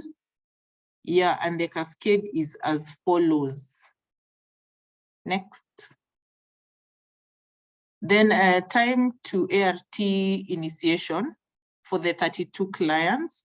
30 among them were initiated on the same day, they turned positive. Then one was initiated between 1 and 7 days. Between 8 and 14 days, there was none. Above 14 days, we had the other last one. Next. Then the 6-month viral load eligibility and results. So among the 32 who were started on ART, only 19 were eligible for a VL. That accounts for 59%. Then 5 of them had a result back, which accounts for 26%. 5 of them were suppressed, which accounts for 100% of our clients. Next. So what were the treatment outcomes? Our N being 32, 28 were still active at the end of the reporting period, which accounts for 88% of our patients. We had 2 transfer outs, which accounts for 6%. We had 2 IITs, which account for 6% of our clients. Next. Then among the 32, 22 of them had their clients listed, and 10, which accounts for 31%, did not have their clients listed. Oh, sorry, the other way around. 10 clients, which accounts for 31%, did not have their clients listed, and 22, which accounts for 69%, had their contacts listed. Next. So from this prep presentation, what were some of the summary findings that came out of this presentation? Most of the prep clients seroconverted because of inconsistent or no use of condoms. Then some of these prep clients that seroconverted have not been linked, which accounts for 42%. These are high-risk clients. Then only 26% of those eligible for VL had their VL taken and results back. Then there was 100% viral load suppression among those clients that have VL results. Then the 2 IITs did not have a viral load by the time they became lost. Then 31%, which accounts for 10 clients of who are started on ART, have listed their contacts, and one of them was found HIV positive. Clearly, there's a gap in documentation, like I had mentioned initially, which in terms of patient PK, like what I had mentioned, some facilities keep on alternating the patient PK in the different service delivery points. Next.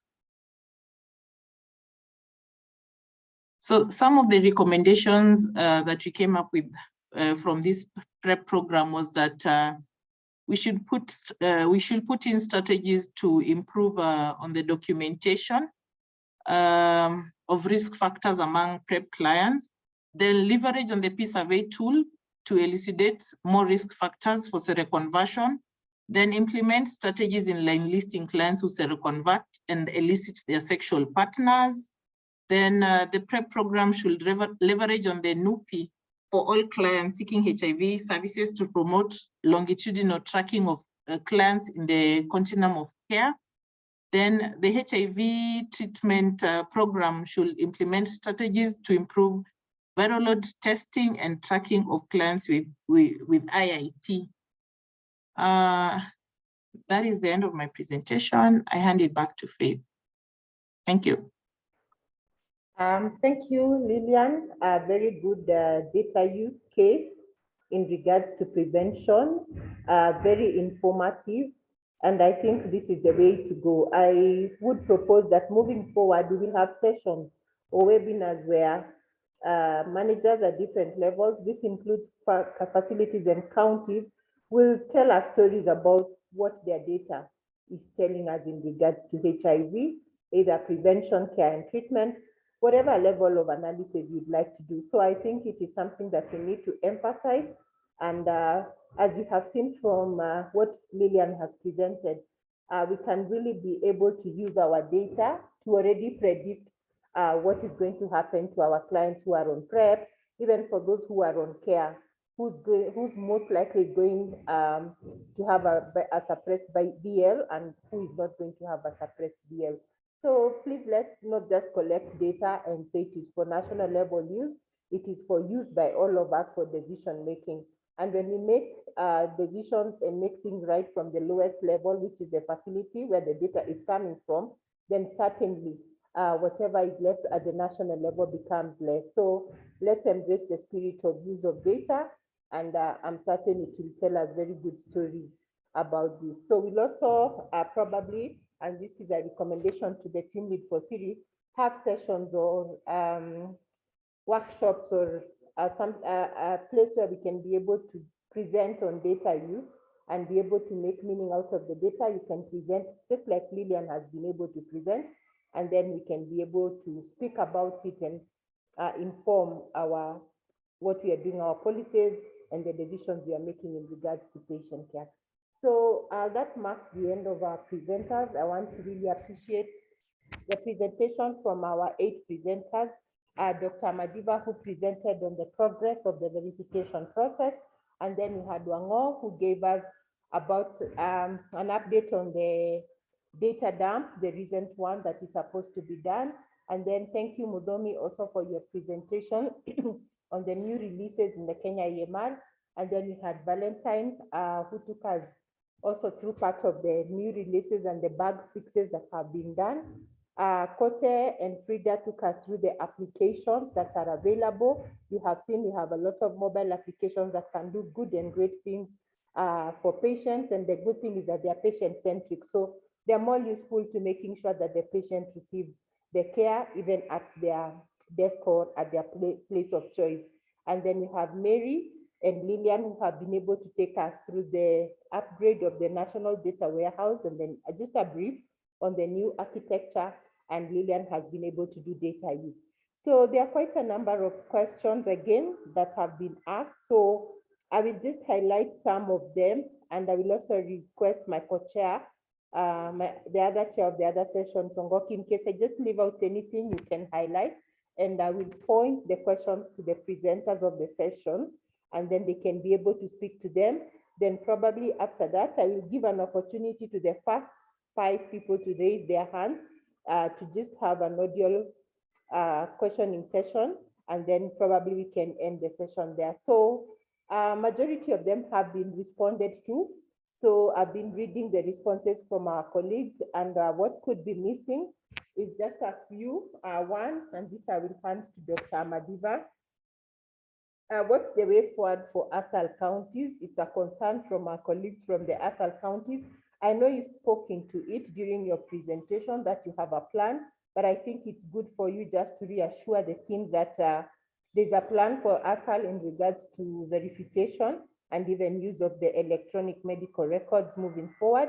And then there's a question around the sub-county missing on the Thibitisha platform. That one has not been spoken into. I don't know whether anyone has been able to respond to the pharmacy module and the work around it.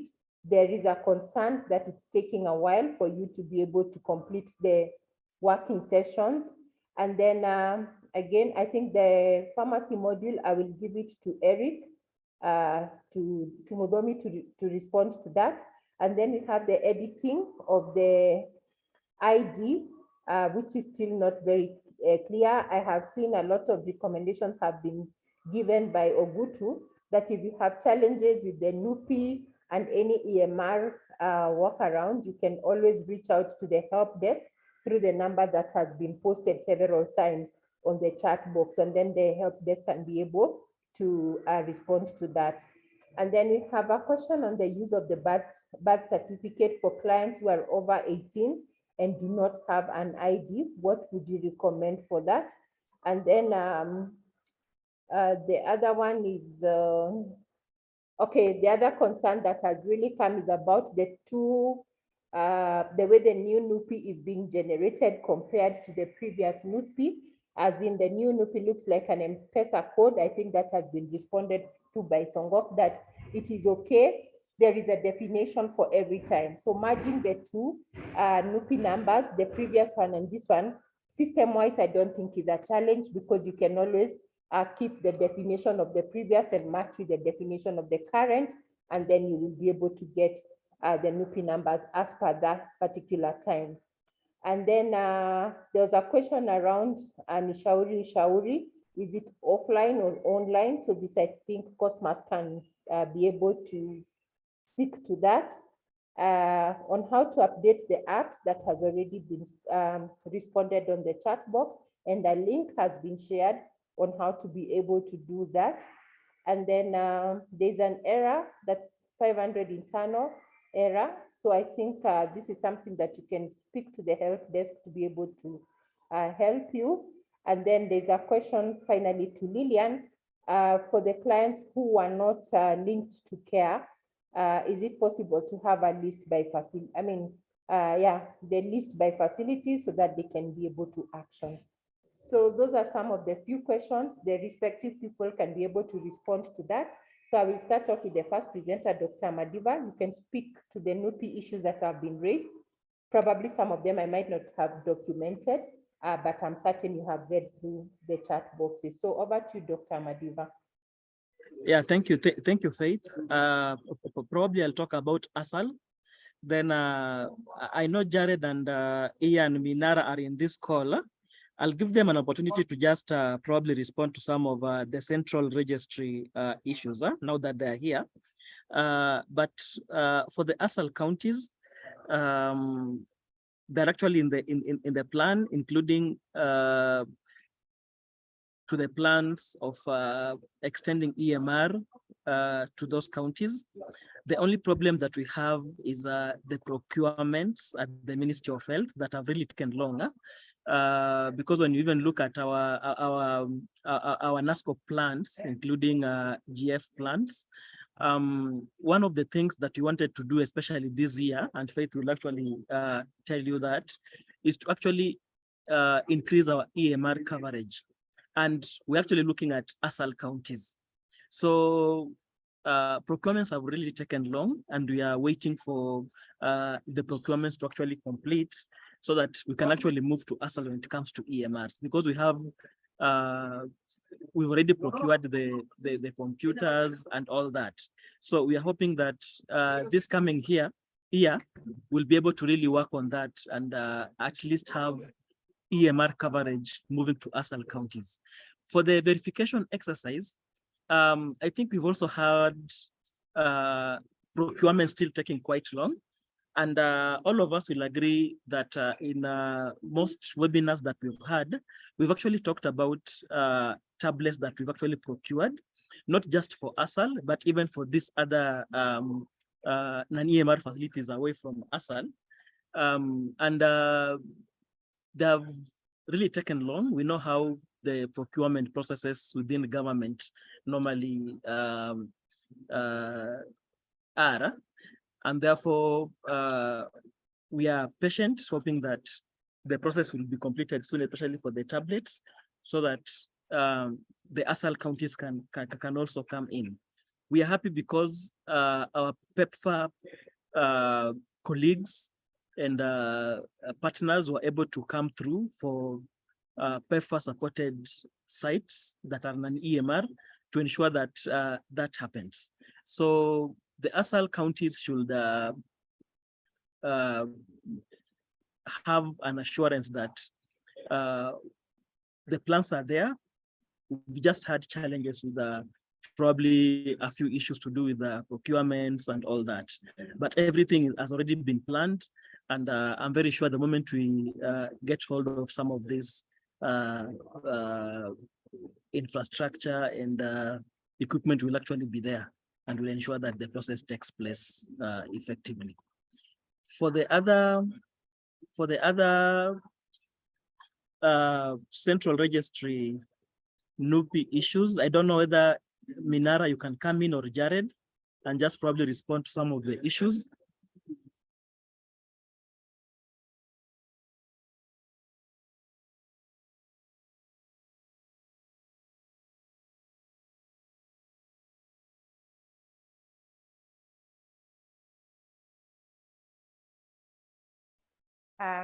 Steve, I think you should enable Jared or Minara to respond to the NUPI issues. I have enabled Jared. All right. Good afternoon, everyone. Thank you for this opportunity. My name is Jared Nsomo.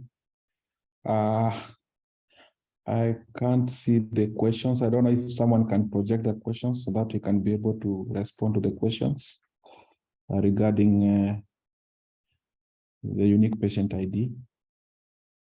Faith, yes. If you project the questions, or you take us through the questions so that we can answer them. So Jared, the questions were quite a number. I will just highlight some of them. Then I will also give the opportunity to Songok to be able to also highlight. So one of the questions or concerns is that there are sub-counties that are missing, on the Thibitisha platform. What do we do about them, or how do we handle the verification exercise in that?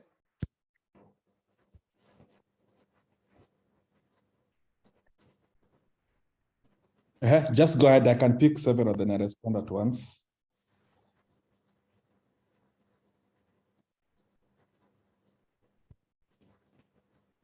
Faith.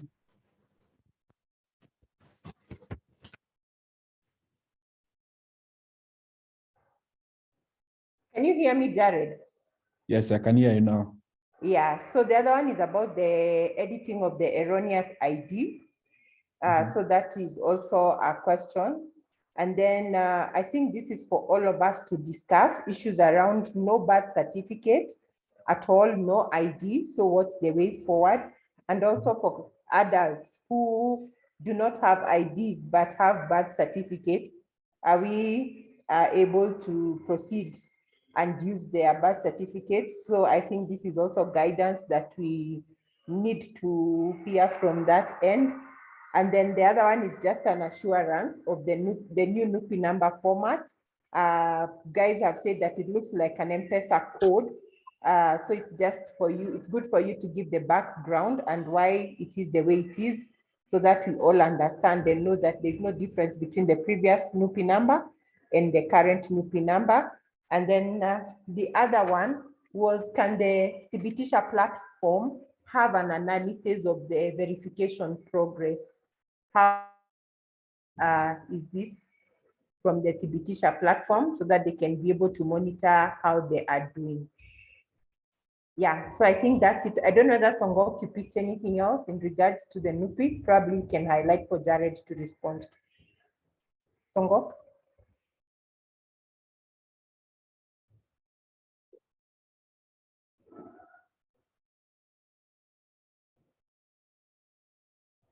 And as you can see, they're still coming in. There is need for us to have SOPs for use of the Thibitisha platform.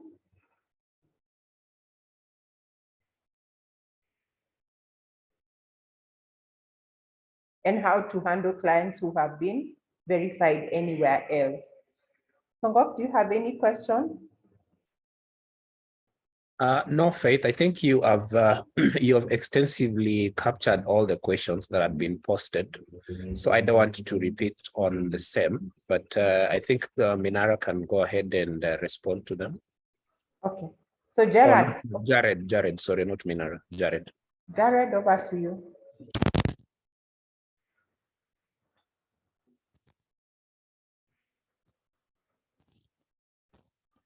Thank you very much for the questions.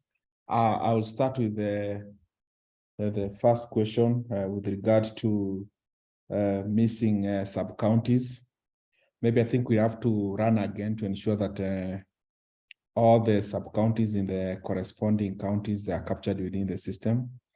So we are going to do another run. I don't know why that is the case, but we are going to confirm and ensure that all the sub-counties are captured within the CBT-SHA platform. On the second question is editing of erroneous identification details.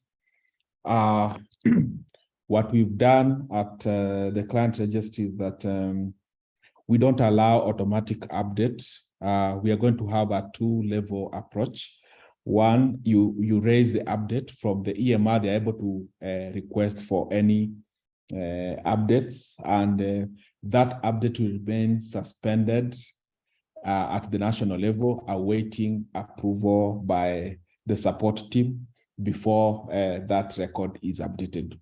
Because you don't want to have people just changing the information the way they want at any time. So we are putting a control, and the control in this regard is the user who is going to be reviewing. The system is able to indicate that there's actually a pending update to be done on a particular patient information. And once that one is captured and has been verified as a genuine update, that's when the update is done. So that's how we're handling the question of really doing updates on the patient information. Then there is also the question to do with people with without any form of national identification document. Our proposal is that we need to have another category of identification type called unknown or no identification. So that then with this one, we are able now to auto-generate. Actually, we are saying that the UPI becomes the same number as the identification. So it's going to be system generated, but we were told to wait a bit for this exercise to come to an end before we introduce that feature. But from our end, we are ready to introduce it. So once we are given the guidance, we'll be able to have that feature. So that then we should so that then we are able now to continue serving the patient without really having the patient frustrated. Then after that, then if the patient then gets the identification, then we can have that information updated accordingly. So that's how we are looking at dealing with people without any form of identification. And of course, we are going to generate a special report indicating the number of people with no identification, where they're coming from, and why is it that they don't have this form of identification. So yeah, because sometimes people can actually abuse that feature within the system. And maybe that's why we were discouraged for now not to introduce it.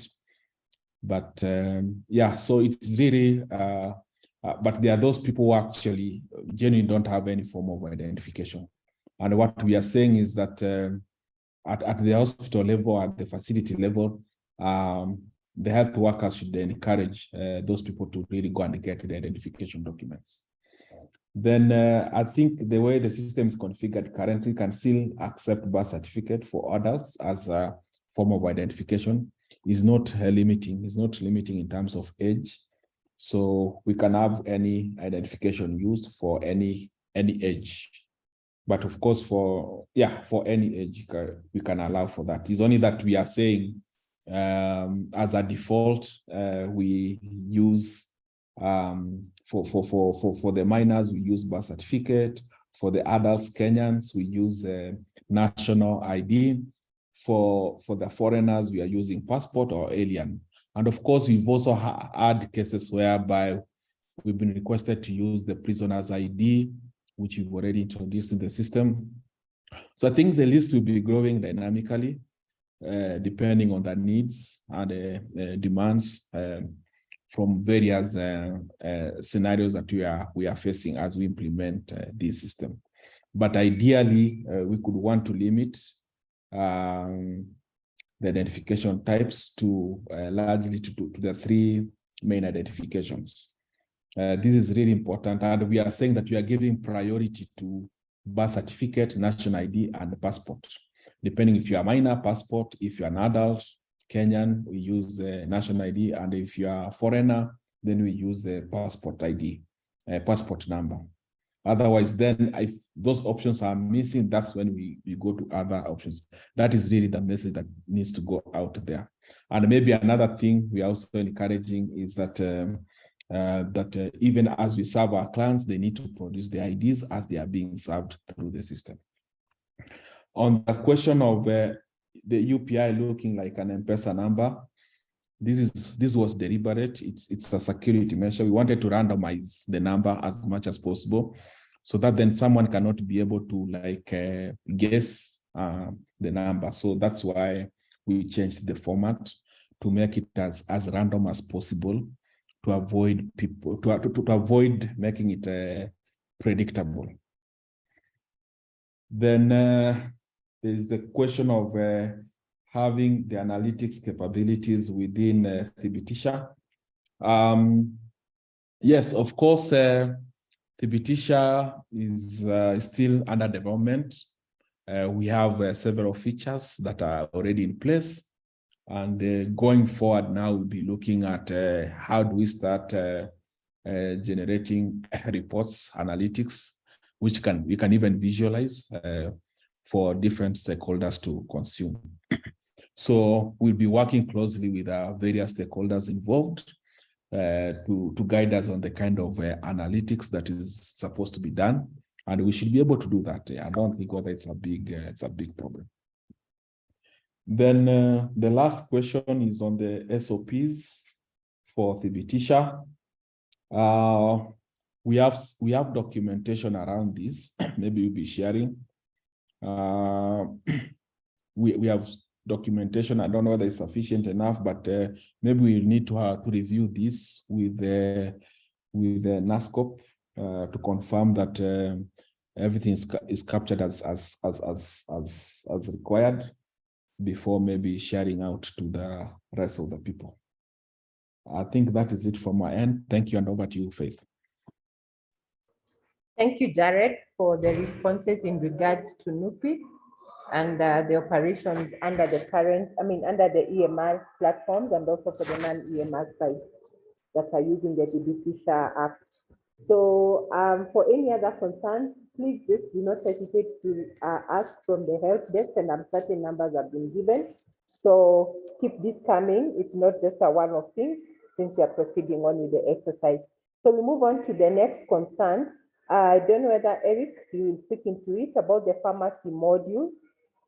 There's a concern about the operations of the module, and there's also another concern that it has been not functioning well, and this has been raised to the Palladium team, but so far the help has not come through for them.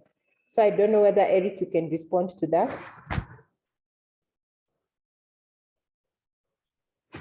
Yes, Faith, concerning the issue of the pharmacy form, or the pharmacy note, maybe the issue by the users just stated that trying to edit and unable to edit that form.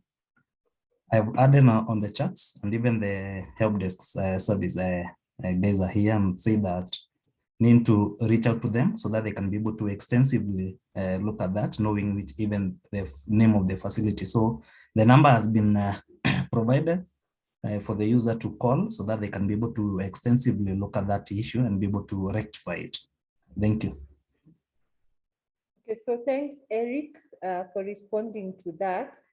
I believe this is in regards also to the EMR, and I think it will still go to you, Eric.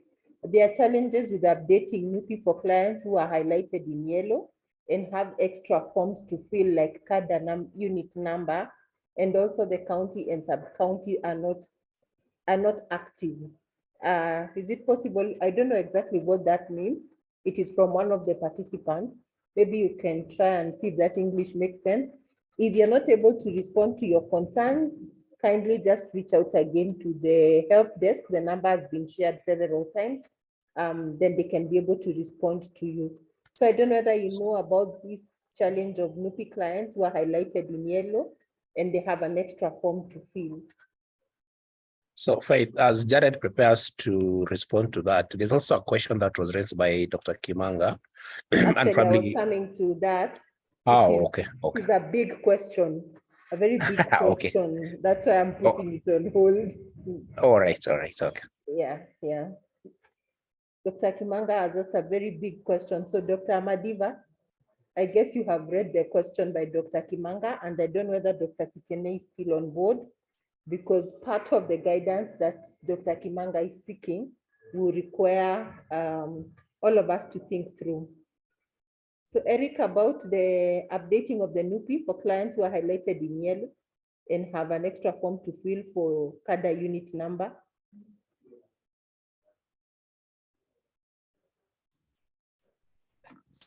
Currently, I may not be having an answer to that because I've not come across that, but I think the user who has raised that, again, it's good they can use the number to the help desk so that they can be able to be assisted very well on that. Okay, so the user who has raised that, kindly just get to the help desk. If you do not get assisted, you can reach out to us. We are beyond our hour, so the other question was about the Ushauri Nishauri.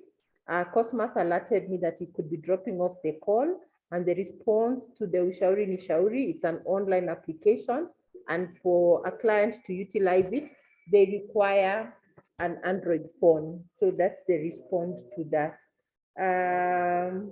I believe all the other questions have been responded to. So we go to our last set of questions, as Songok is saying, that have come from Dr. Kimanga. I believe they are the tail end. Dr. Amadiva, I think we need your indulgence in this. And if Dr. Sitene is on the call as well. One, what's the way forward for use of NUPI beyond the verification exercise? So do we stop using it or do we proceed using it? So I'm just saying in brief from what has been documented. And then is there a plan for extension of NUPI or UPI beyond the HIV program? And then when we look at the UPI number, do we think it is client friendly? Dr. Amadiva, you want to help? Yeah, thank you, Faith. And thank you, Dr. Kimanga, for starting this conversation, which I think we've had severally. I know Dr. Sitene and Jared are here because even when we started all this,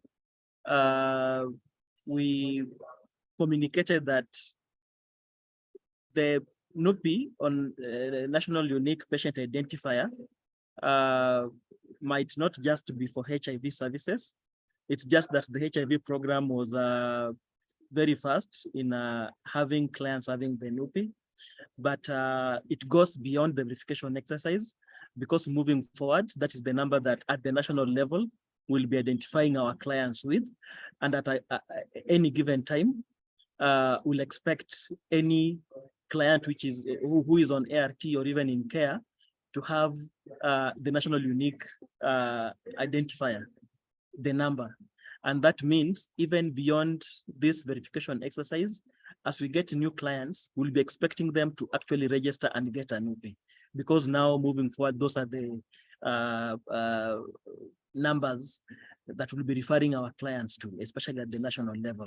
That doesn't mean that we're getting rid of the CCC number, because CCC numbers will actually help us identify them, especially at the facility level, and just to actually know these are people on ART and all that.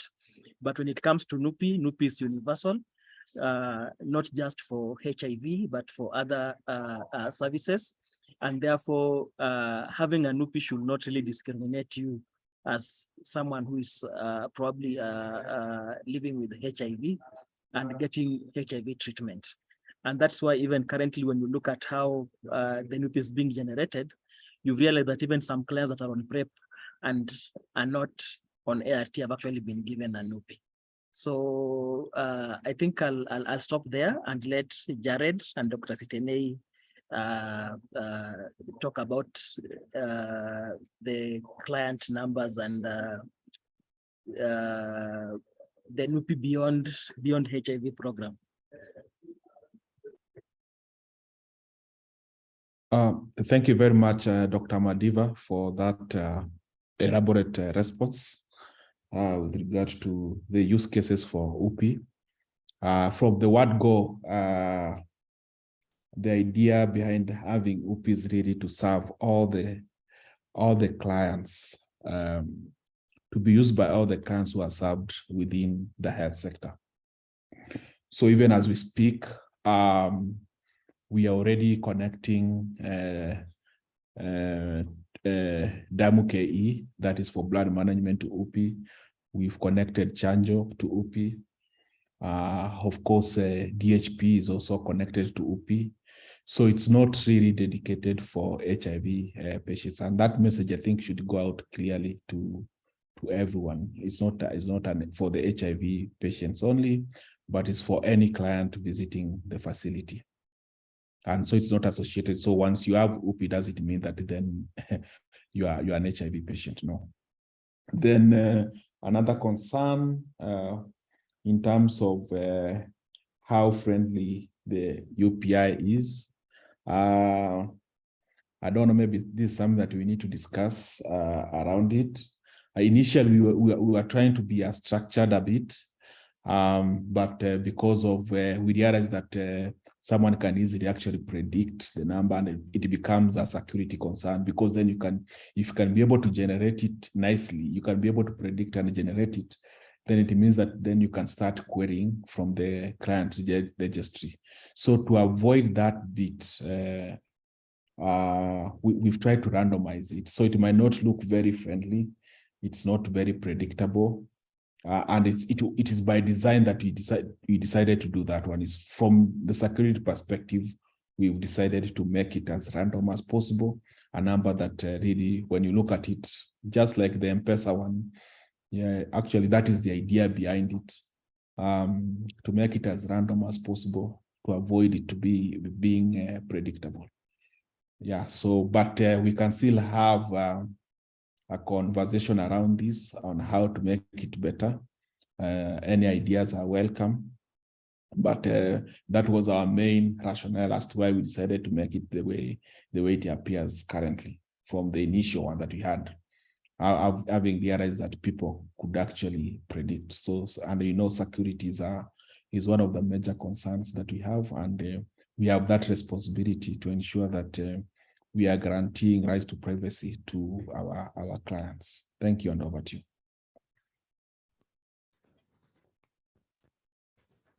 Yeah, so I think, Faith, we've responded to that. I don't know whether we need to clarify further. I think Jared has put it very clear.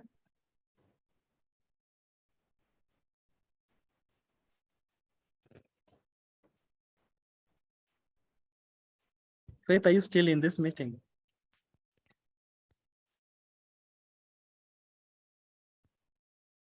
Songok, probably you can take over, because I'm not getting Faith. Yeah, I can't hear her too. Faith, can you hear us? Very well, I can hear you. Oh, okay, we lost you at some point. So probably, I think they've been able to respond to all the queries, and I can see we are 11 minutes past the hour. I don't know whether, Faith, you could guide. We move to the next session on closing, or what do you think?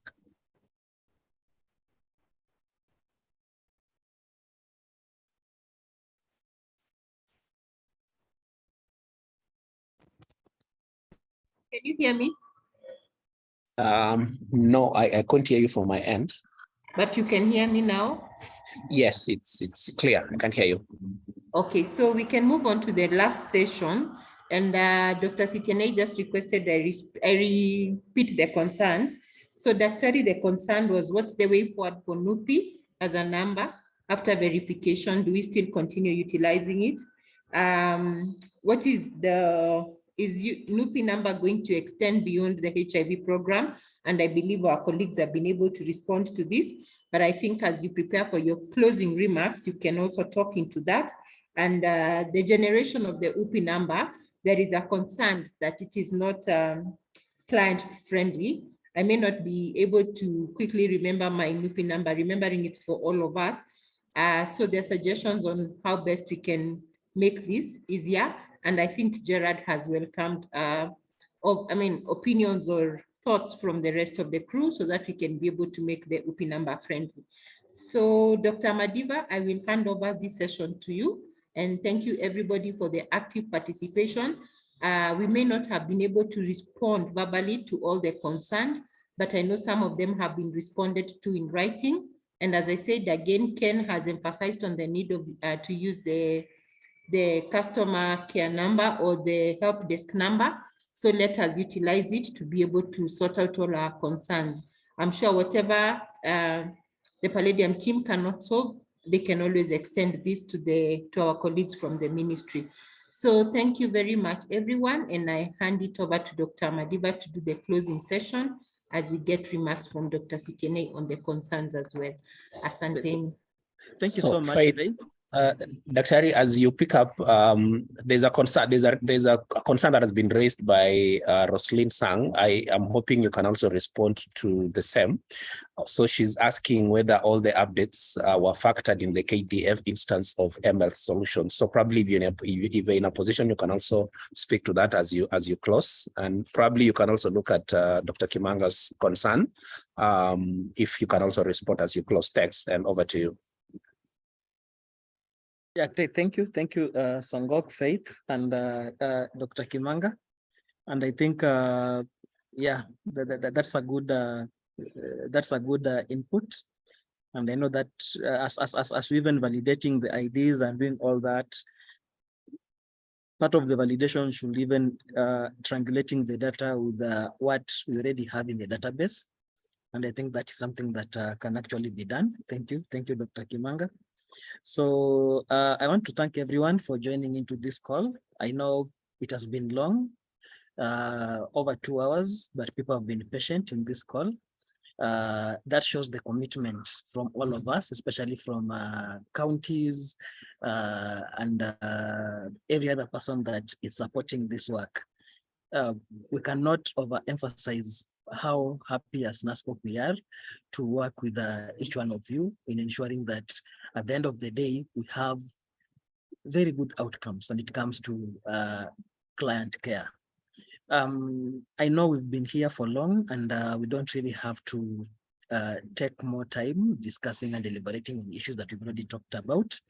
I want us to close this in the next very few minutes.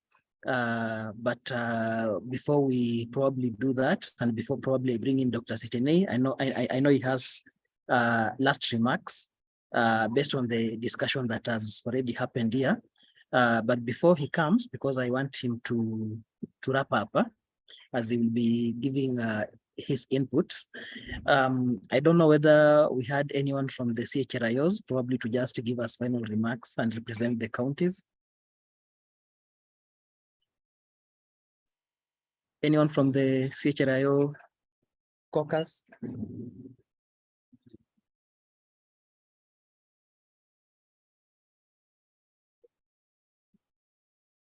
Because we appreciate the good work CHRIOs do, especially during this verification process, in ensuring that it's happening in counties and the right information is being keyed in at the end of the day.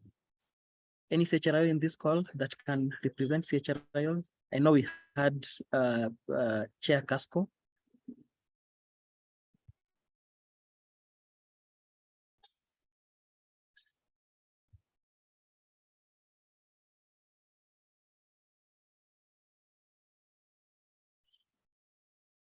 Yeah, okay. Sorry, I think if there's any they may not be able to speak. I was saying if there's any of our colleagues in here, they may not be able to speak because they don't have the mic. So probably maybe if there is anyone, they can raise their hands, and then we will allow them to speak. Sure. Yeah.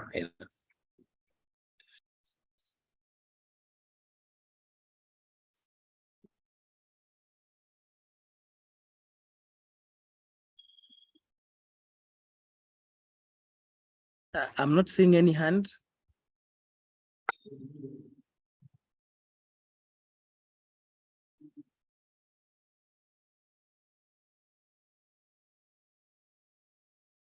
So probably what we'll do, allow me to appreciate the county teams for joining into this call.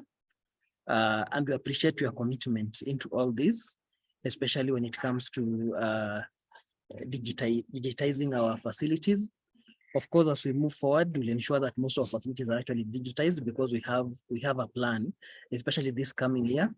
We have a plan to ensure that at least we improve our digitization in terms of EMR coverage from the current less than 50% to at least something that is even above 60%.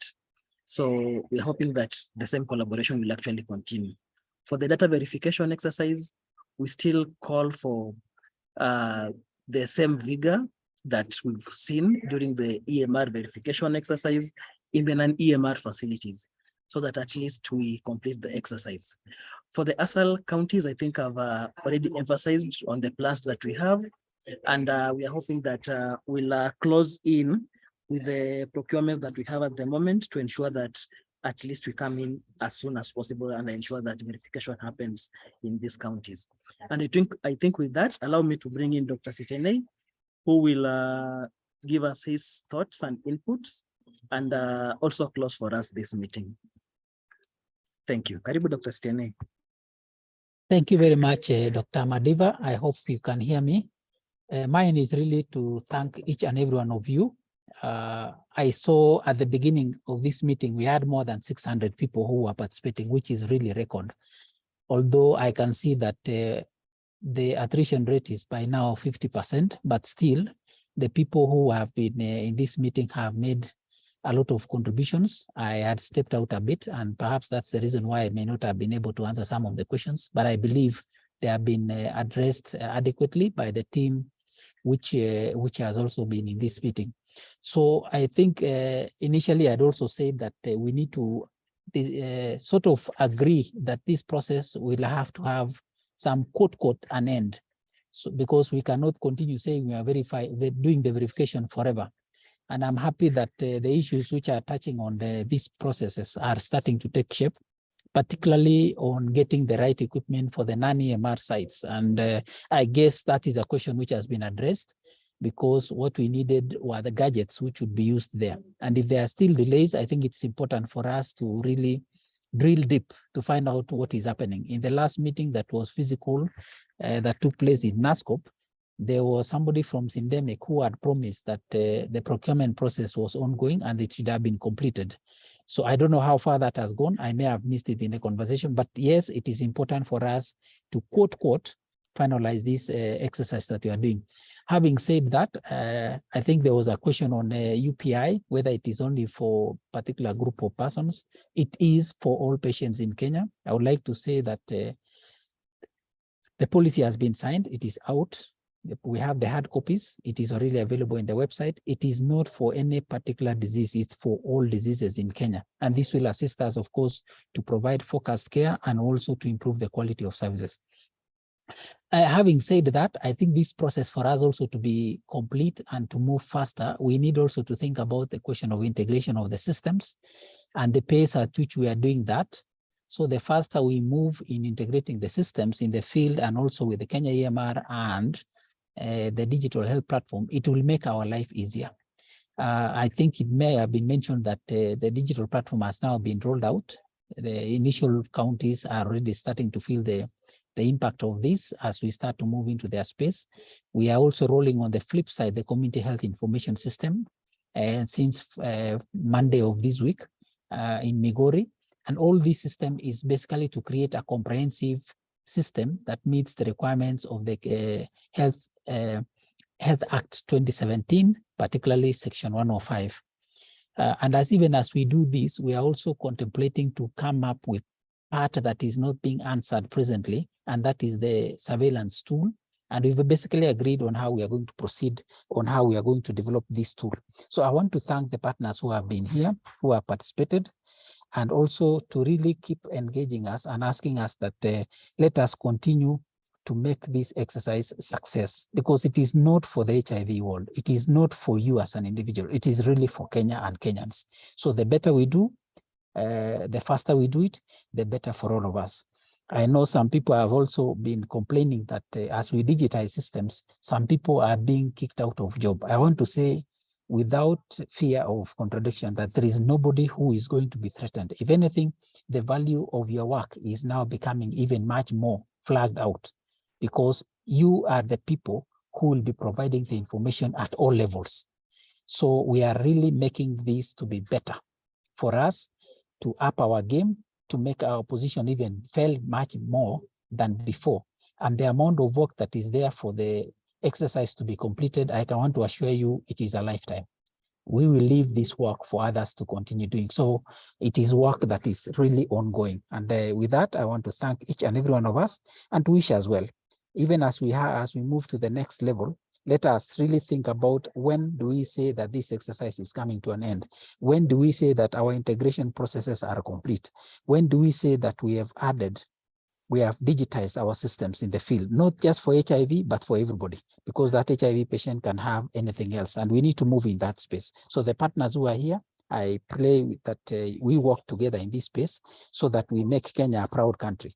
And with that, I want to bring this meeting to an end and to thank you once more and wish you early Merry Christmas. Thank you, and over.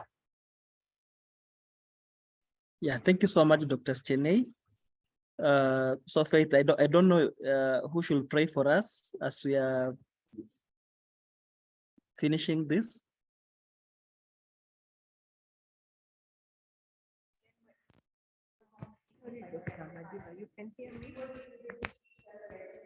Hello. Yes, Faith. We can have someone from the county pray for us. You can just pick a name, please. All of us can pray. Yeah, actually all of us can pray. You can just say the grace. And I think, I don't know, all of us are not enabled. Those that are enabled to talk, we can unmute our mics. Say the grace. Grace of our The Lord grace of our Lord Jesus Christ, and the the love love of of God, God, and the and fellowship the of the fellowship Holy of the Holy Spirit, Spirit, Be with us now now and forevermore. forevermore. Amen. Amen. Amen. Amen.